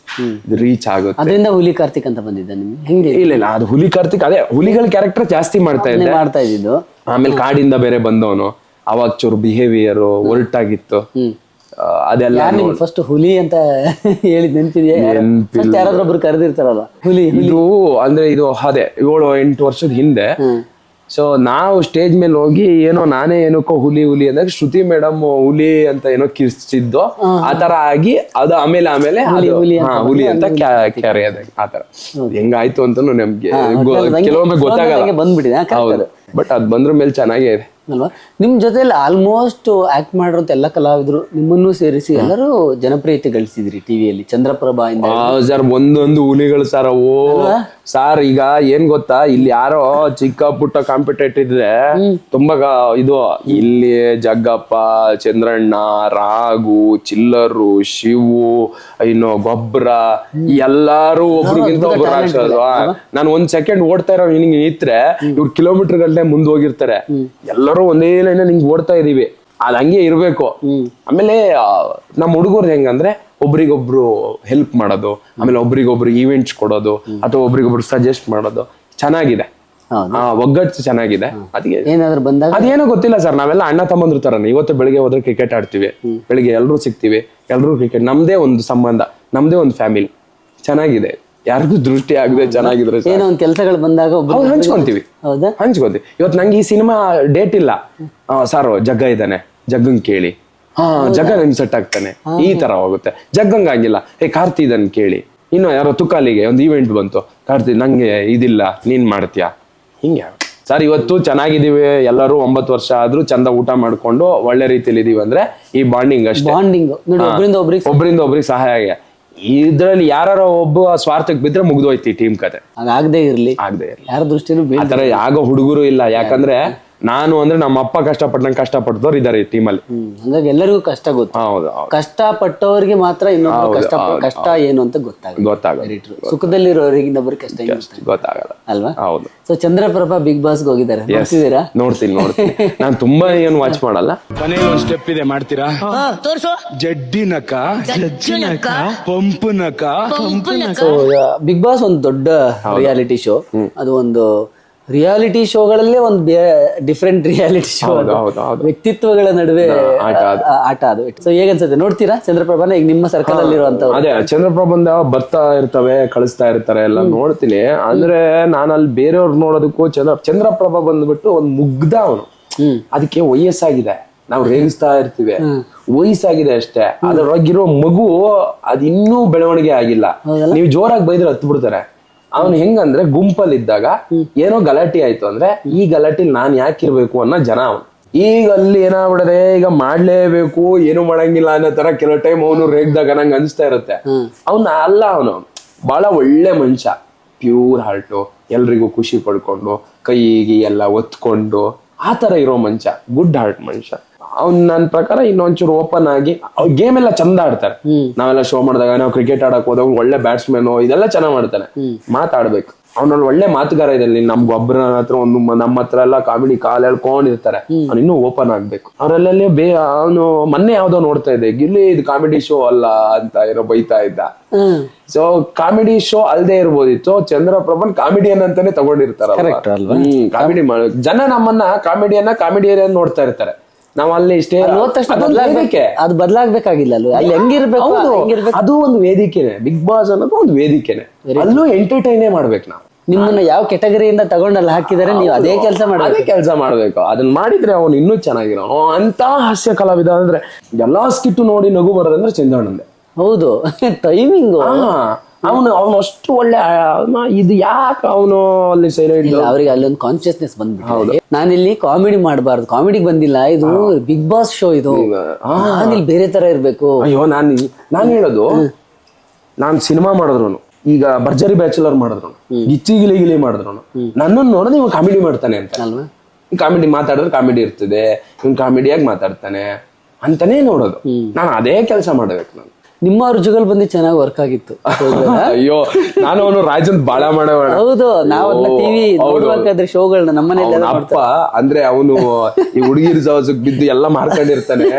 ನನ್ನ ಮಗ ಅದನ್ನ ಎಪಿಸೋಡ್ ಮಾಡ್ಬಿಟ್ರು ಮಲ್ಲಿಗೆ ಚಂದ್ರ ಅಂತ. ಬಹಳ ಅದು ನಂದು ಬಾಡಿ ಲ್ಯಾಂಗ್ವೇಜ್, ನಾನು ಬಾಡಿ ಲ್ಯಾಂಗ್ವೇಜ್, ಅವನು ಬಾಡಿ ಲ್ಯಾಂಗ್ವೇಜ್, ಇಬ್ರಿಗೂ ಒಳ್ಳೆ ವರ್ಕೌಟ್ ಆಗೋದ, ಚಮಕ್ ಜಿರ್ಕು ಬಹಳ ಚೆನ್ನಾಗಿರೋ. ಅದು ಇಲ್ಲ, ಜುಗಲ್ ಬಂದಿನೇ ಚೆನ್ನಾಗಿತ್ತು. ಅದು ಕಾಮಿಡಿ ನೋಡಕ್ಕೆ ಮಜಾ ಅನ್ಸೋದು. ನಮ್ ಟೀಮೇ ಒಂಥರ ಸರ್. ಚಂದ್ರಪ್ರಭಾ ಅಂತ ಅಷ್ಟೇ ಅಲ್ಲ, ನನ್ನ ಜಗ್ಗ, ನಾನು ಮಂಜು ಪೌಗಡ, ನಾನು ಗೊಬ್ಬರ, ನಾನು ರಾಘು, ಆ ಎಲ್ಲರೂ ರಾಕ್ಷಸರೇ sir. So Chandraprabha Bigg Boss win ಆಗುವಂತ ಕಂಟೆಸ್ಟೆಂಟ್ 100% ಅವ್ನು ವಿನ್ ಆಗೋ ಕಂಟೆಸ್ಟೆಂಟೇ. ಆದ್ರೆ ಅವ್ನು ಇನ್ನೂ ಓಪನ್ ಆಗ್ಬೇಕು. ಅವಣ್ಣ ನೋಡಿದ್ರೆ ನನಗೂ ಬರ್ತದೆ, ನಿಮ್ಗೆ ನಾವೆಲ್ಲ ಕಾಮಿಡಿ ಮಾಡ್ಬೇಕು, ಮಾಡ್ಬೇಕು. ಅವಣ್ಣ ಸುಮ್ಮನೆ ಹಿಂಗ್ ನಿತ್ರು ನಗು ಬರುತ್ತೆ. ಅವನಿಗೆ ಅಷ್ಟು ಶಕ್ತಿ ಇದೆ. ಅವನ 10% ಅಲ್ಲಿ ತೋರಿಸಿದೆ, ಇನ್ನು 90% ತೋರ್ಸಕ್ಕಿದೆ ಚಂದ್ರಣ್ಣ. ಸೊ ನಿಮ್ಮ ಜರ್ನಿ ಬಗ್ಗೆ ಕೊನೆಗೆ ಬಂದು ಇನ್ನು ಮುಗಿಸೋದಾದ್ರೆ, ಒಂದು 9-10 ವರ್ಷ ನಿಮ್ಮ ಜರ್ನಿ, ನೀವು ಅವಾಗಲೇ ಬಹಳಷ್ಟು ವಿಚಾರಗಳು ಮಾತಾಡುವಾಗ ಮಧ್ಯೆ ಬಂತು. ಅಂದ್ರೆ ಜನ ಮಾತಾಡೋ ರೀತಿಗಳ ಬಗ್ಗೆ ತುಂಬಾ ಮನಸ್ಸಲ್ಲಿ ನಿಮಗೆ ಅದು ಕೂತಿದೆ. ಜನ ಯಾಕೆ ಹೀಗೆ ಮಾತಾಡ್ತಾರೆ ಅಂತ. ಅವಮಾನಗಳು ಸಹಜ, ಅವಮಾನಗಳಾದ್ಮೇಲೆ ಸನ್ಮಾನ ಆಗೋದು ಅಂತ ಎಲ್ಲರೂ ಹೇಳ್ತಾರೆ. ಅದನ್ನ ಈಗ ನಿಮ್ಮನ್ನು ಅವಮಾನಿಸ್ತಿದ್ದವರು ಅಥವಾ ನಿಮ್ಮ ಬಗ್ಗೆ ಟೀಕೆ ಮಾಡ್ತಿದ್ದಂತಹ ಜನರು ಏನ್ ಹೇಳ್ತಾರೆ? ನಾನು ಅದನ್ನು ಕೇಳಿಸ್ಕೊಂಡಿಲ್ಲ, ತಲೆ ಕೆಡಿಸ್ಕೊಂಡಿಲ್ಲ. ಅಂದ್ರೆ ನಾನು ಅದ್ರ ರಚ್ಚೆಲ್ಲ ಇಟ್ಕೊಳಲ್ಲ ಸರ್. ನೀವು ನಂಗೆ ಬೈದ್ರಿ, ನಾನ್ ನಿಮ್ಗೆ ವಾಪಸ್ ಬೈದೆ, ದೇವ್ರ ಲೆಕ್ಕದಲ್ಲಿ ಮುಗೀತಿದ್ದು ಅಷ್ಟೇ, ಅಲ್ಲಿಗೆ ಮುಗೀತು. ಅವ್ರವ್ರು ಬೈದಾಡ್ಕೊಂಡ್ರು ಬಿಡು ಅಂತ ದೇವ್ರು ಬಿಟ್ಬಿಡ್ತಾನೆ. ಅಕಸ್ಮಾತ್ ನಾನ್ ನಿಮ್ಗೆ ಬೈದೆ, ನೀವು ದೇವ್ರ ನೋಡ್ಕೊತಾನೆ ಹೋಗು ಅಂತ ಹೋದ್ರಿ, ಅವಾಗ ದೇವ್ರಿಗೆ ಕೆಲಸ ಕೊಟ್ಟಾಗಿ. ನಾನ್ ನಮ್ಮ ಮನೆ ಕಳ್ತನ ಮಾಡಿದವರಿಗೆ ನಾನೊಂದ್ ಮಾತು ಏನು ಹೇಳಿಲ್ಲ, ಸಾಕು ನೀವು ಹೊಲ್ಟಿ ಅಷ್ಟೇ. ಇದೆ ಸರ್, ಎಲ್ಲದಕ್ಕೂ ಒಂದ್ ಲೆಕ್ಕ ಅಂತ ಇರುತ್ತೆ.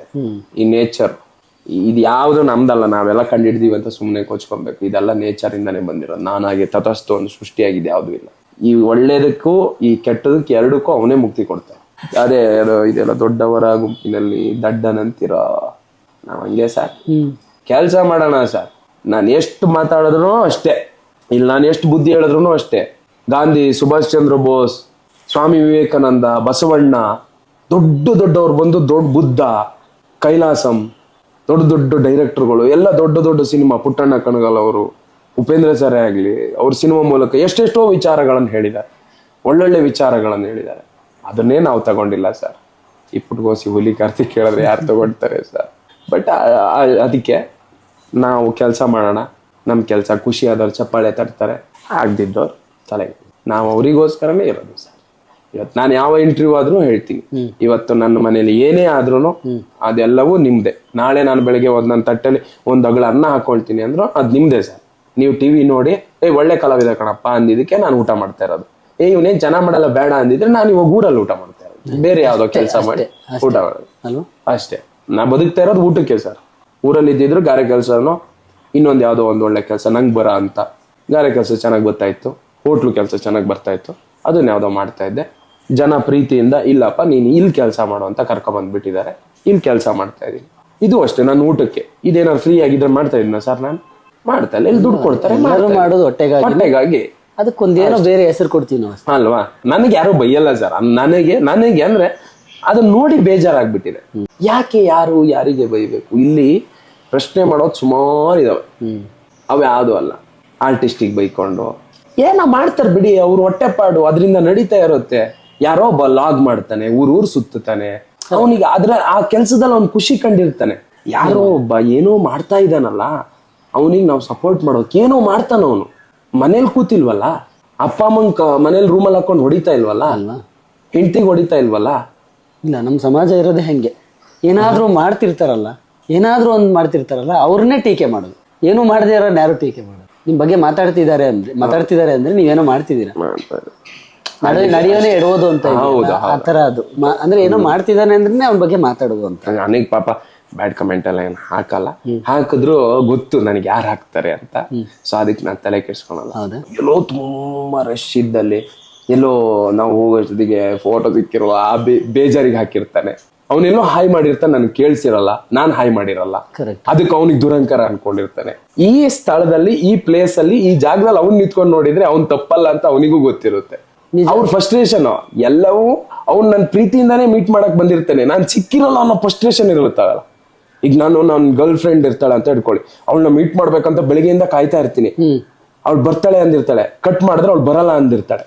ಬರಲ್ಲ ಅಂತ ಮೆಸೇಜ್ ಹಾಕ್ಬಿಡ್ತಾಳೆ. ಎಲ್ಲಾ ರೆಡಿ ಮಾಡ್ಕೊಂಡು ಅವ್ಳು ಬರಲ್ಲ ಅಂದ್ರು ಕೂಡ ಒಂದ್ ಸಿಟ್ಟು ಬಂದಾಗ ನಕ್ಕಾವು ಅಂತ ಬೈತೀವಲ್ಲ, ಅದೇ ತರ ಇವರು ನಾವು ಇವ್ರಿಗೆ ಒಂಥರ ಗರ್ಲ್ ಫ್ರೆಂಡ್ ಇದ್ದಂಗೆ. ಈ ಮನೆ ಗಂಟ ಬಂದ್ ಸಿಗದೆ ಹೋಗಿದ್ಯಲ್ಲ ನೀನು ಅಂತ, ಅದಕ್ಕೆ ಬೈತಾನೆ ಅಷ್ಟೇ. ತುಂಬಾ ಕೂಲ್ ಅಷ್ಟೇ. ನಾನು ಅದಕ್ಕೆ ಸರ್ ಅದನ್ನೇ ಹೇಳಿದ್ದು. ನಾನು ಅದನ್ನ ತುಂಬಾ ಮನ್ಸಿಗೆ ಹಚ್ಕೊಂಡು ಅದನ್ನ ನೋಡು, ಅದನ್ನ ಓದು, ಅದೆಲ್ಲ ಮಾಡಿದ್ರೆ ಹರ್ಟ್ ಆಗುತ್ತೆ. ಏನ್ ಮಾಡಕ್ಕೂ ಆಗಲ್ಲ. ಎಸ್, ನೀವೀಗ ನಟರಾಗಿದ್ದೀರಿ, ಸೊ ಎಲ್ಲವನ್ನು ಅಕ್ಸೆಪ್ಟ್ ಮಾಡ್ಕೋಬೇಕಾಗಿದೆ. ಯಾಕಂದ್ರೆ ಅದೇ ಜನನೇ ಸಿನಿಮಾ ನೋಡೋದು, ಹೌದೌದು, ಅವರಿಂದಲೇ ಎಲ್ಲವೂ ಸಿಕ್ಕಿರೋದು ನೀವು ಹೇಳ್ದಾಗೆ. ಸೊ ಹಂಗಾಗಿ ಸೊ ಕಣ್ಣಿದ್ದು ಕುರುಡನಾಗಿ, ಕಿವಿ ಇದ್ದು ಕಿವುಡನಾಗಿ ಇರುವಂತ, ಬಾಯಿದ್ದು ಮೂಗನಾಗಿ, ಹಂಗೇನು ಗೊತ್ತಿಲ್ಲದೆ ಇರೋ ತರ ಇದ್ದು ಬಿಡೋದು ಒಳ್ಳೇದಂತೀರಿ. ಸೊ ಫೈನಲಿ 10 ವರ್ಷಗಳಲ್ಲಿ 100 ಸಿನಿಮಾ ಮಾಡಿ ಇರ್ಲಿ, ಅದು ಸಣ್ಣ ಪಾತ್ರನೋ ದೊಡ್ಡ ಪಾತ್ರನೋ, 100 ಸಿನಿಮಾ ಟಚ್ ಮಾಡಿದೀರ, ದೊಡ್ಡ ವಿಚಾರ, ಸಣ್ಣ ವಿಚಾರ ಅಲ್ಲ. ಎಷ್ಟೋ ಜನ ಎಷ್ಟೆಷ್ಟೋ ವರ್ಷಗಳು ತಪಸ್ಸು ಮಾಡಿರ್ತಾರೆ, ನಾನು ಸಿನಿಮಾ ಮಾಡಲದಕ್ಕೂ ಅಲ್ವಾ. ಇಲ್ಲಿನ ಪ್ರೊಡ್ಯೂಸರ್ಸು, ಆಮೇಲೆ ನಿರ್ದೇಶಕರು, ಅಸಿಸ್ಟೆಂಟ್ ಡೈರೆಕ್ಟರ್ಗಳು, ಮ್ಯಾನೇಜರ್ಗಳು ಎಷ್ಟೋ ಜನ ಸಜೆಸ್ಟ್ ಮಾಡಿರ್ತಾರೆ. ಯಾರ್ಯಾರು ಇಲ್ಲಿವರೆಗೂ ನನ್ನ ಸಜೆಸ್ಟ್ ಮಾಡಿದ್ರ ಅಥವಾ ನನ್ನ ನೆನ್ಸ್ಕೊಂಡು ಆ ಪಾತ್ರನ ಬರ್ದಿದ್ದೀರಾ, ಅಲ್ವಾ ಈ ಪಾತ್ರ ಇವನ್ ಮಾಡಿದ್ರೆ ಚೆನ್ನಾಗಿರುತ್ತೆ ಅನ್ಕೊಂಡಿದ್ದೀರಾ, ಅವ್ರು ಎಲ್ರಿಗೂ ಸಾಷ್ಟಾಂಗ ನಮಸ್ಕಾರ ಹೇಳ್ಬೇಕು. ಯಾವ್ದಕ್ಕಂದ್ರೆ ಇಷ್ಟು ಖುಷಿಲಿ ನೆಮ್ಮದಿಲಿ ಇದೀನಿ ಅಂದ್ರೇನೆ ಅದಕ್ಕೆಲ್ಲ ನೀವು ಕೊಟ್ಟ ಆ ಭಿಕ್ಷೆನೇ ಕಾರಣ. ನಾನು ಅದನ್ನೇ ಹೇಳೋದು, ನಾನು ನಿಮ್ಮನೆ ಮಗು, ನಿಮ್ಗೆಲ್ಲ ಅಧಿಕಾರನೂ ಇದೆ. ನಾನು ಅಂದ್ರೆ ಸರ್ ನೀವ್ ಯಾಕೆ ಹಿಂಗೆ ನಾರ್ಮಲ್ ಆಗಿ ಅಷ್ಟೇ ನಾರ್ಮಲ್ ಈ ತರ ಒಂಥರ ಇರ್ತಿರಲ್ಲ, ಬೇರೆ ಮನುಷ್ಯನ್ ತರ ಇರ್ತೀರ ನೀವು. ನನಗೆ ಅನ್ಸೋದಷ್ಟೇ, ಇದು ನೀವು ಕೊಟ್ಟಿದ್ದು, ನೀವು ಯಾವತ್ ಬೇಕಾದ್ರೂ ಕಿತ್ಕೊಬೋದು. ಅದಕ್ಕೆ ನಾನು ಅದು ತುಂಬಾ ಇದ್ ಮಾಡಲ್ಲ. ನೀವು ಪಟ್ಟಂತ ಕಿತ್ಕೊಂಡ್ಬಿಟ್ರೆ ನಾನು ಅದನ್ನ ಅರ್ಜಿಸ್ಕೊಳಕ್ ಆಗಲ್ಲ, ಹುಚ್ಚ ಆಗ್ಬಿಡ್ತೀನಿ. ಇದ್ಯಾವ್ದು ನಂದಲ್ಲ, ಇದ್ಯಾವ್ದು ಶಾಶ್ವತನೂ ಅಲ್ಲ. ಆ ಪ್ರಾಕ್ಟಿಕಾಲಿಟಿ ಗೊತ್ತಿದೆ ಅಷ್ಟೇ. ರೆಡಿ ಇದ್ದೀನಿ, ಎನಿ ಟೈಮ್ ರೆಡಿ ಇರ್ತೀನಿ. ಮುಗಿಸಿದ್ರೆ ಮುಗಿಸ್ತೀನಿ, ಇದ್ರೆ ಎಷ್ಟ್ ದಿನ ಊಟ ಇರುತ್ತೋ ಇಲ್ಲಿ ಊಟ ಮಾಡ್ತೀನಿ. ರೆಡಿ ಇದೀನಿ, ಋಣ ಇರೋರು. ಅದಕ್ಕೆ ನಾನು ಸಿಂಪಲ್ ಆಗಿ ತೀರಾ ಜಂಜಾಟಕ್ಕೆ ಎಲ್ಲ ಹೋಗಿ ಮಾತಾಡಲ್ಲ. ಇರ್ಲಿ, ನಾನಿದ್ರೆ ನಾನೊಬ್ಬ ಊರಲ್ಲಿ ಇದ್ದಿದ್ರೆ ಹೆಂಗಿರ್ತಿದ್ದೆ, ನಾರ್ಮಲ್ ಆಗಿ ಹಂಗಿರ್ತೀನಿ. ಒಳ್ಳೆ ಬಟ್ಟೆ ಹಾಕ್ತೀನಿ, ಯಾಕಂದ್ರೆ ನನ್ನ 4 ಜನ ಬಂತಾರೆ, ಮಾತಾಡಿಸ್ತಾರೆ, ಅಷ್ಟೇ. ಅದು ಬಿಟ್ರು ನನ್ನ ಒಳಗಡೆ ಆ ಹಳ್ಳಿಯವನ್ ಹಂಗೆ ಇದ್ದಾನೆ, ಹಂಗೆ ಇರ್ತಾನೆ ಕೂಡ. ನನ್ನ ಯಾರು ಚೇಂಜ್ ಮಾಡಕ್ಕೂ ಆಗಲ್ಲ. ಅದೇ ನನಗೆ ಅದಾಗಿರಕ್ಕೆ ಇಷ್ಟ.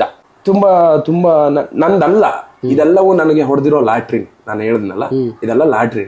ಈ ಲಾಟ್ರಿ ಇರೋಷ್ಟು ದಿನನೇ ಚೆನ್ನಾಗಿ ಕೆಲಸ ಮಾಡ್ಕೊಂಡು ಅನ್ಭವಿಸ್ಕೊಂಡು. ಗೊತ್ತಿಲ್ಲ ಸರ್, ಸಡನ್ ಆಗಿ ನನಗೆ ಅದನ್ನ ಅರಿಸ್ಕೊಳಕ್, ನನಗೆ ಯಾರಾದ್ರೂ ನೆಂಟರು ಬಂದ್ರೇನೆ ಮನೆಯಿಂದ ಹೋದ್ರೆ ಅಳು ಬಂದ್ಬಿಡ್ತದೆ ಸರ್. ಇವಾಗ್ಲೂ ಹಂಗೆ. ಯಾರು ಬಂದ್ ಫ್ರೆಂಡ್ಸು 2 ದಿನ ಮನೇಲಿದ್ದು 3ನೇ ದಿನ ಹೋದ್ರೆ ನಾನು ಟೆರಸ್ ಮೇಲೆ ಹೋಗಿ ಕೂತ್ಕೊಂತೀನಿ, ನಂಗೆ ದುಃಖ ಆಗುತ್ತೆ. ಅದಕ್ಕೆ ಜಾಸ್ತಿ ಒಬ್ನೇ ಇರ್ತೀನಿ. ಸಡನ್ ಆಗಿ ಯಾರು ಬಂದಾಗ ಜಾಸ್ತಿ ಮಾತಾಡಿ ಎಲ್ಲ ಹೊರಟ್ರೆ ಬೇಜಾರಾಗ್ಬಿಡುತ್ತೆ, ಅಯ್ಯೋ ಅಂತ. ಅಂಥದ್ರಲ್ಲಿ ಇಷ್ಟು ಒಳ್ಳೆ ಅವಕಾಶ, ಇದೆಲ್ಲ ಹೋಗುತ್ತೆ ಯಾವತ್ತೋ ಏನೋ ಆದ್ರೆ ಅನ್ನೋದು ಯೋಚನೆ ಇದೆ ನನ್ನಲ್ಲಿ. ಅದಕ್ಕೆ ಕಳ್ಳಕ್ ರೆಡಿ ಇರ್ಬೇಕು ನಾವು, ಅದನ್ನ ತಗೊಬೇಕು. ಕಲಾವಿದ ಅಂದ್ರೂ ಕೂಡ ಅಷ್ಟು ಸುಲಭ ಇಲ್ಲ ಸರ್ ಅವ್ನ ಜೀವನ. ಇವತ್ತು ಅಣ್ಣ ಏನ್ ಆಕ್ಟಿಂಗ್ ಮಾಡಿದೆ ಅಣ್ಣ ಅಂದವರು ನಾಳೆ ಏನು ಇಲ್ದಿದ್ದ, ನೋಡ್ದ ಅವಾಗ ಮೆರ್ದೆ ಇವಾಗ ಬಿದ್ದ ಅಂತ ಅನ್ನೋರು ಇದ್ದಾರೆ. ಸೊ ಅದಕ್ಕೆ ಅದನ್ನೆಲ್ಲ ಕೇಳಿಸ್ಕೊಳಕ್ ರೆಡಿ ಇರ್ಬೇಕು. ಅವಾಗ ಕೇಳಿಸ್ಕೊತಾನೆ ಇರ್ಬೇಕು. ಸ್ವಲ್ಪ ಟೈಮ್ ಬೀಳ್ಬೇಕು, ಸ್ವಲ್ಪ ಟೈಮ್ ಹೇಳ್ಬೇಕು, ಎಲ್ಲ ಆಗ್ಬೇಕು ಸರ್. ಇಂಟ್ರೆಸ್ಟಿಂಗ್. ಆಕ್ಚುಲಿ ತುಂಬಾ ಸತ್ಯಗಳು ಅರ್ಥ ಮಾಡ್ಕೊಂಡಿರೋದ್ರಿಂದ ನೀವು ಅದನ್ನ ತುಂಬಾ ಸಿಂಪಲ್ ಆಗಿ ಇಟ್ಕೊಂಡಿದ್ದೀರಾ ಅನ್ಸುತ್ತೆ. ಒಳ್ಳೆ ಕಲಾವಿದ ಅನ್ಸ್ಕೊಂಡು ಹೋಗ್ಬಿಡ್ಬೇಕು ಅಷ್ಟೇ. ಸೊ ಇವನಿಗೆ ಕೊಡೋ ಅವಕಾಶನ ನಂಗೆ ಕೊಟ್ಟಿದ್ರೆ ಅಂತ ಯಾರು ಅನ್ಕೊಂಡ್ಬಿಡುದು. ಯಾಕಂದ್ರೆ ಈ ವೇದಿಕೆ ಸಿಕ್ಕಿರೋ ತುಂಬಾ ಪುಣ್ಯ ಸರ್. ನಾವ್ ಇಲ್ಲಿ ಇಷ್ಟೇ ಜನ ಇದೀವಿ, ಈ ವೇದಿಕೆನ ಬಯಸ್ಕೊಂಡು ಇಷ್ಟು ಜನ ಇದಾರೆ. ಇಷ್ಟು ಜನಕ್ಕೆ ಸಿಕ್ಕಿದ್ದು ತುಂಬಾ ದೊಡ್ಡ ಪುಣ್ಯ.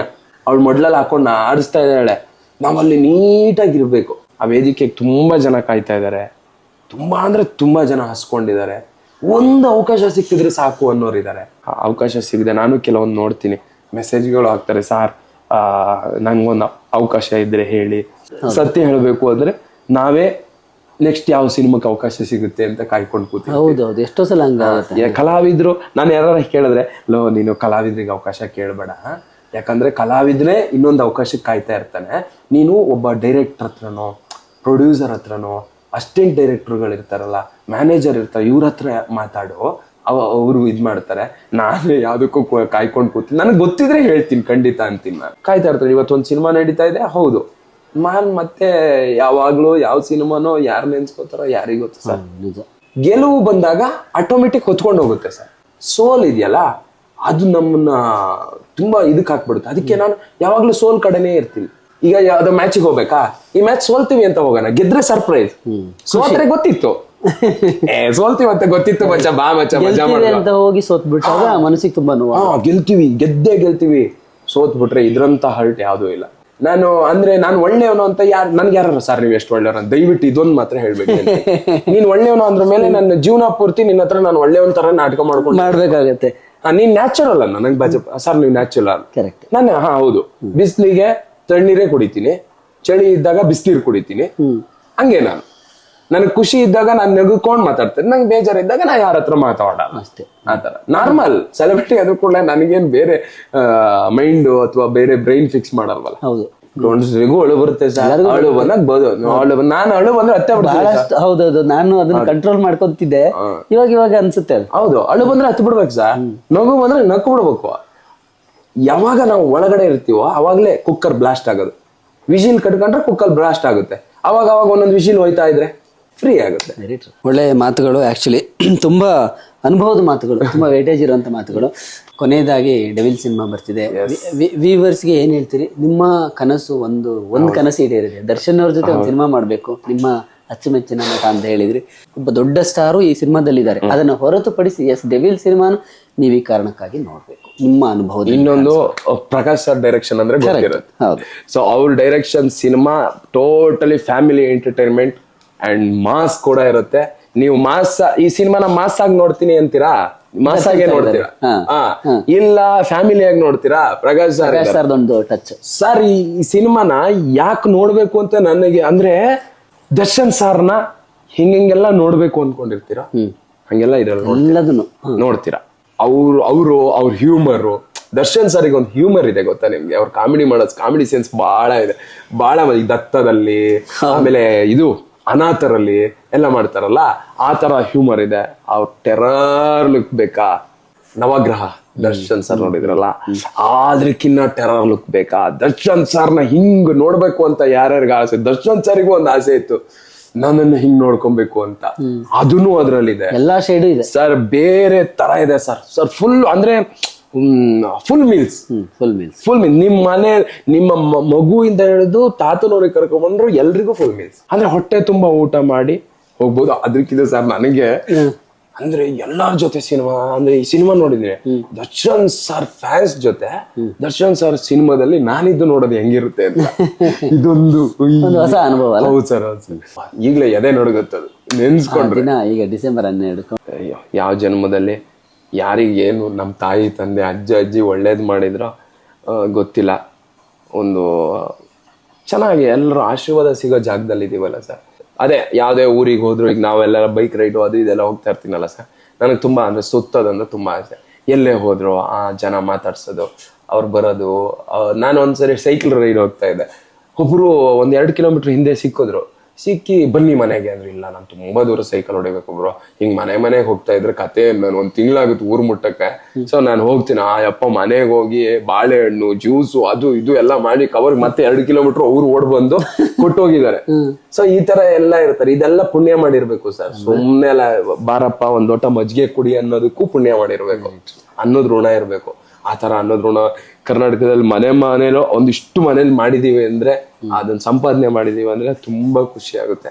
ಪ್ರಕಾಶ್ ಸರ್ಗೆ ಥ್ಯಾಂಕ್ಸ್ ಹೇಳ್ಬೇಕು ಸರ್. ಅದೇನ್ ಹೇಳ್ಬೇಕೋ ಗೊತ್ತಿಲ್ಲ, ಕೊನೆ ತನಕ ನನ್ನ ಹೆಸರನ್ನೇ ಉಳಿಸ್ಕೊಂಡು ನನ್ನ ಹತ್ರ ಆಕ್ಟ್ ಮಾಡ್ಸಿದೀರಾ. Thank you sir, thank you so much. Mostly ನಮ್ಮ ಲೈಫಲ್ಲಿ ಮರೆಯಕ್ಕಾಗಲ್ಲ. ನೀವು ನೋಡ್ಕೊಂಡ್ ರೀತಿ, ಕೊಟ್ಟು ಗೌರವ. ನಾನೊಬ್ಬ ಅಂದ್ರೆ ದರ್ಶನ್ ಸಾರ್ ಆ ಲೆವೆಲ್ ಕಲಾವಿದ್ರು. ನಮ್ಮನ್ ತಗೊಂಡ್ರೆ ನಾವಿನ್ನೂ ಇಲ್ಲಿ ನೆಲದಲ್ಲಿರೋ ಕಲಾವಿದ್ರು. ನಮ್ಮನ್ನು ಟ್ರೀಟ್ ಮಾಡಿರೋ ರೀತಿ ಇದೆಯಲ್ಲ, ನನಗೆ ಒಂದು ದಿನಕ್ಕೂ ಆ ಸೆಟ್ ಅಲ್ಲಿ ನಾನ್ ನೆಲದಲ್ಲಿರೋ ಕಲಾವಿದ ಅಂತ ಅನ್ಸೇ ಇಲ್ಲ. ಒಂದು ಸಿನಿಮಾದೊಳಗೆ ಸಿನಿಮಾ ನೋಡ್ದಂಗಿತ್ತು ಫೀಲ್. ಹೌದು. ಒಳ್ಳೇದಾಗ್ಲಿ. ಒಂದು ಒಂದು ಒಳ್ಳೆ ವೈಬು. ಇಲ್ಲಿಂದ ನಿಮ್ಗೆ ಇನ್ನೂ ಈ ಡೆವಿಲ್ ಮೂಲಕ ಇನ್ನೊಂದು ಎತ್ತರಕ್ಕೆ ಹೋಗ್ಲಿ ನೀವು ಅಂತ ನಾನು ವೈಯಕ್ತಿಕವಾಗಿ ಹಾರೈಸ್ತೀನಿ. ಒಳ್ಳೇದಾಗ್ಲಿ. ನಿಮಗೆ ಬಹುಶಃ ಈ ಸಂದರ್ಶನ ಇಷ್ಟ ಆಗಿದೆ ಅಂತ ನಾನು ಭಾವಿಸ್ತೀನಿ. Thank you so much. Hi, ಎಲ್ಲರಿಗೂ ನಮಸ್ಕಾರ. ನಾನು ನಿಮ್ಮ ಲಾಸ್ಯ ನಾಗರಾಜ್. ಡೈಲಿ ಮಾಧ್ಯಮ ಅಂತ ಒಂದು ಯೂಟ್ಯೂಬ್ ಚಾನಲ್ ಇದೆ. ಅದರಲ್ಲಿ ಎಲ್ಲ ಥರ ಎಂಟರ್ಟೈನ್ಮೆಂಟ್ ನ್ಯೂಸ್ ನಿಮಗೆ ಸಿಗ್ಬೋದು. ನಾನು ಕ್ಯಾನಡಾಲ್ಲಿ ಕೂತ್ಕೊಂಡು ದಿನಾ ಒಂದು ಕಳಿಸ್ತಾ ಇರ್ತಾರೆ ಇವರು. ನಾನು ಏನೋ ಇಲ್ಲಿ ಏನು ನಡೀತಿದೆ ಅಂತ ಎಲ್ಲ ನಾನು ಡೈಲಿ ಮಾಧ್ಯಮದಿಂದನೇ ನಾನು ಕ್ಯಾಚಪ್ ಮಾಡಿದ್ದು. ಮತ್ತು ಸೊ ಇವ್ರ ಚಾನೆಲ್ ಎಂಟರ್ಟೈನ್ಮೆಂಟ್ ಪ್ಲಸ್ ಇನ್ಫಾರ್ಮೇಷನ್ ಎರಡು ನಿಮಗೆ ಕೊಡ್ತಾರೆ. And it is all factual and it is really interesting. ಅವರು ಹೇಳೋ ರೀತಿ ತುಂಬ ಇಂಟ್ರೆಸ್ಟಿಂಗ್ ಆಗಿರುತ್ತೆ. ಸೊ ನೋಡಿದ ತಕ್ಷಣ ನೋಡ್ತಾನೆ ಇರಬೇಕು ಅನಿಸುತ್ತೆ. So subscribe, like and share daily ಮಾಧ್ಯಮ. Thank you.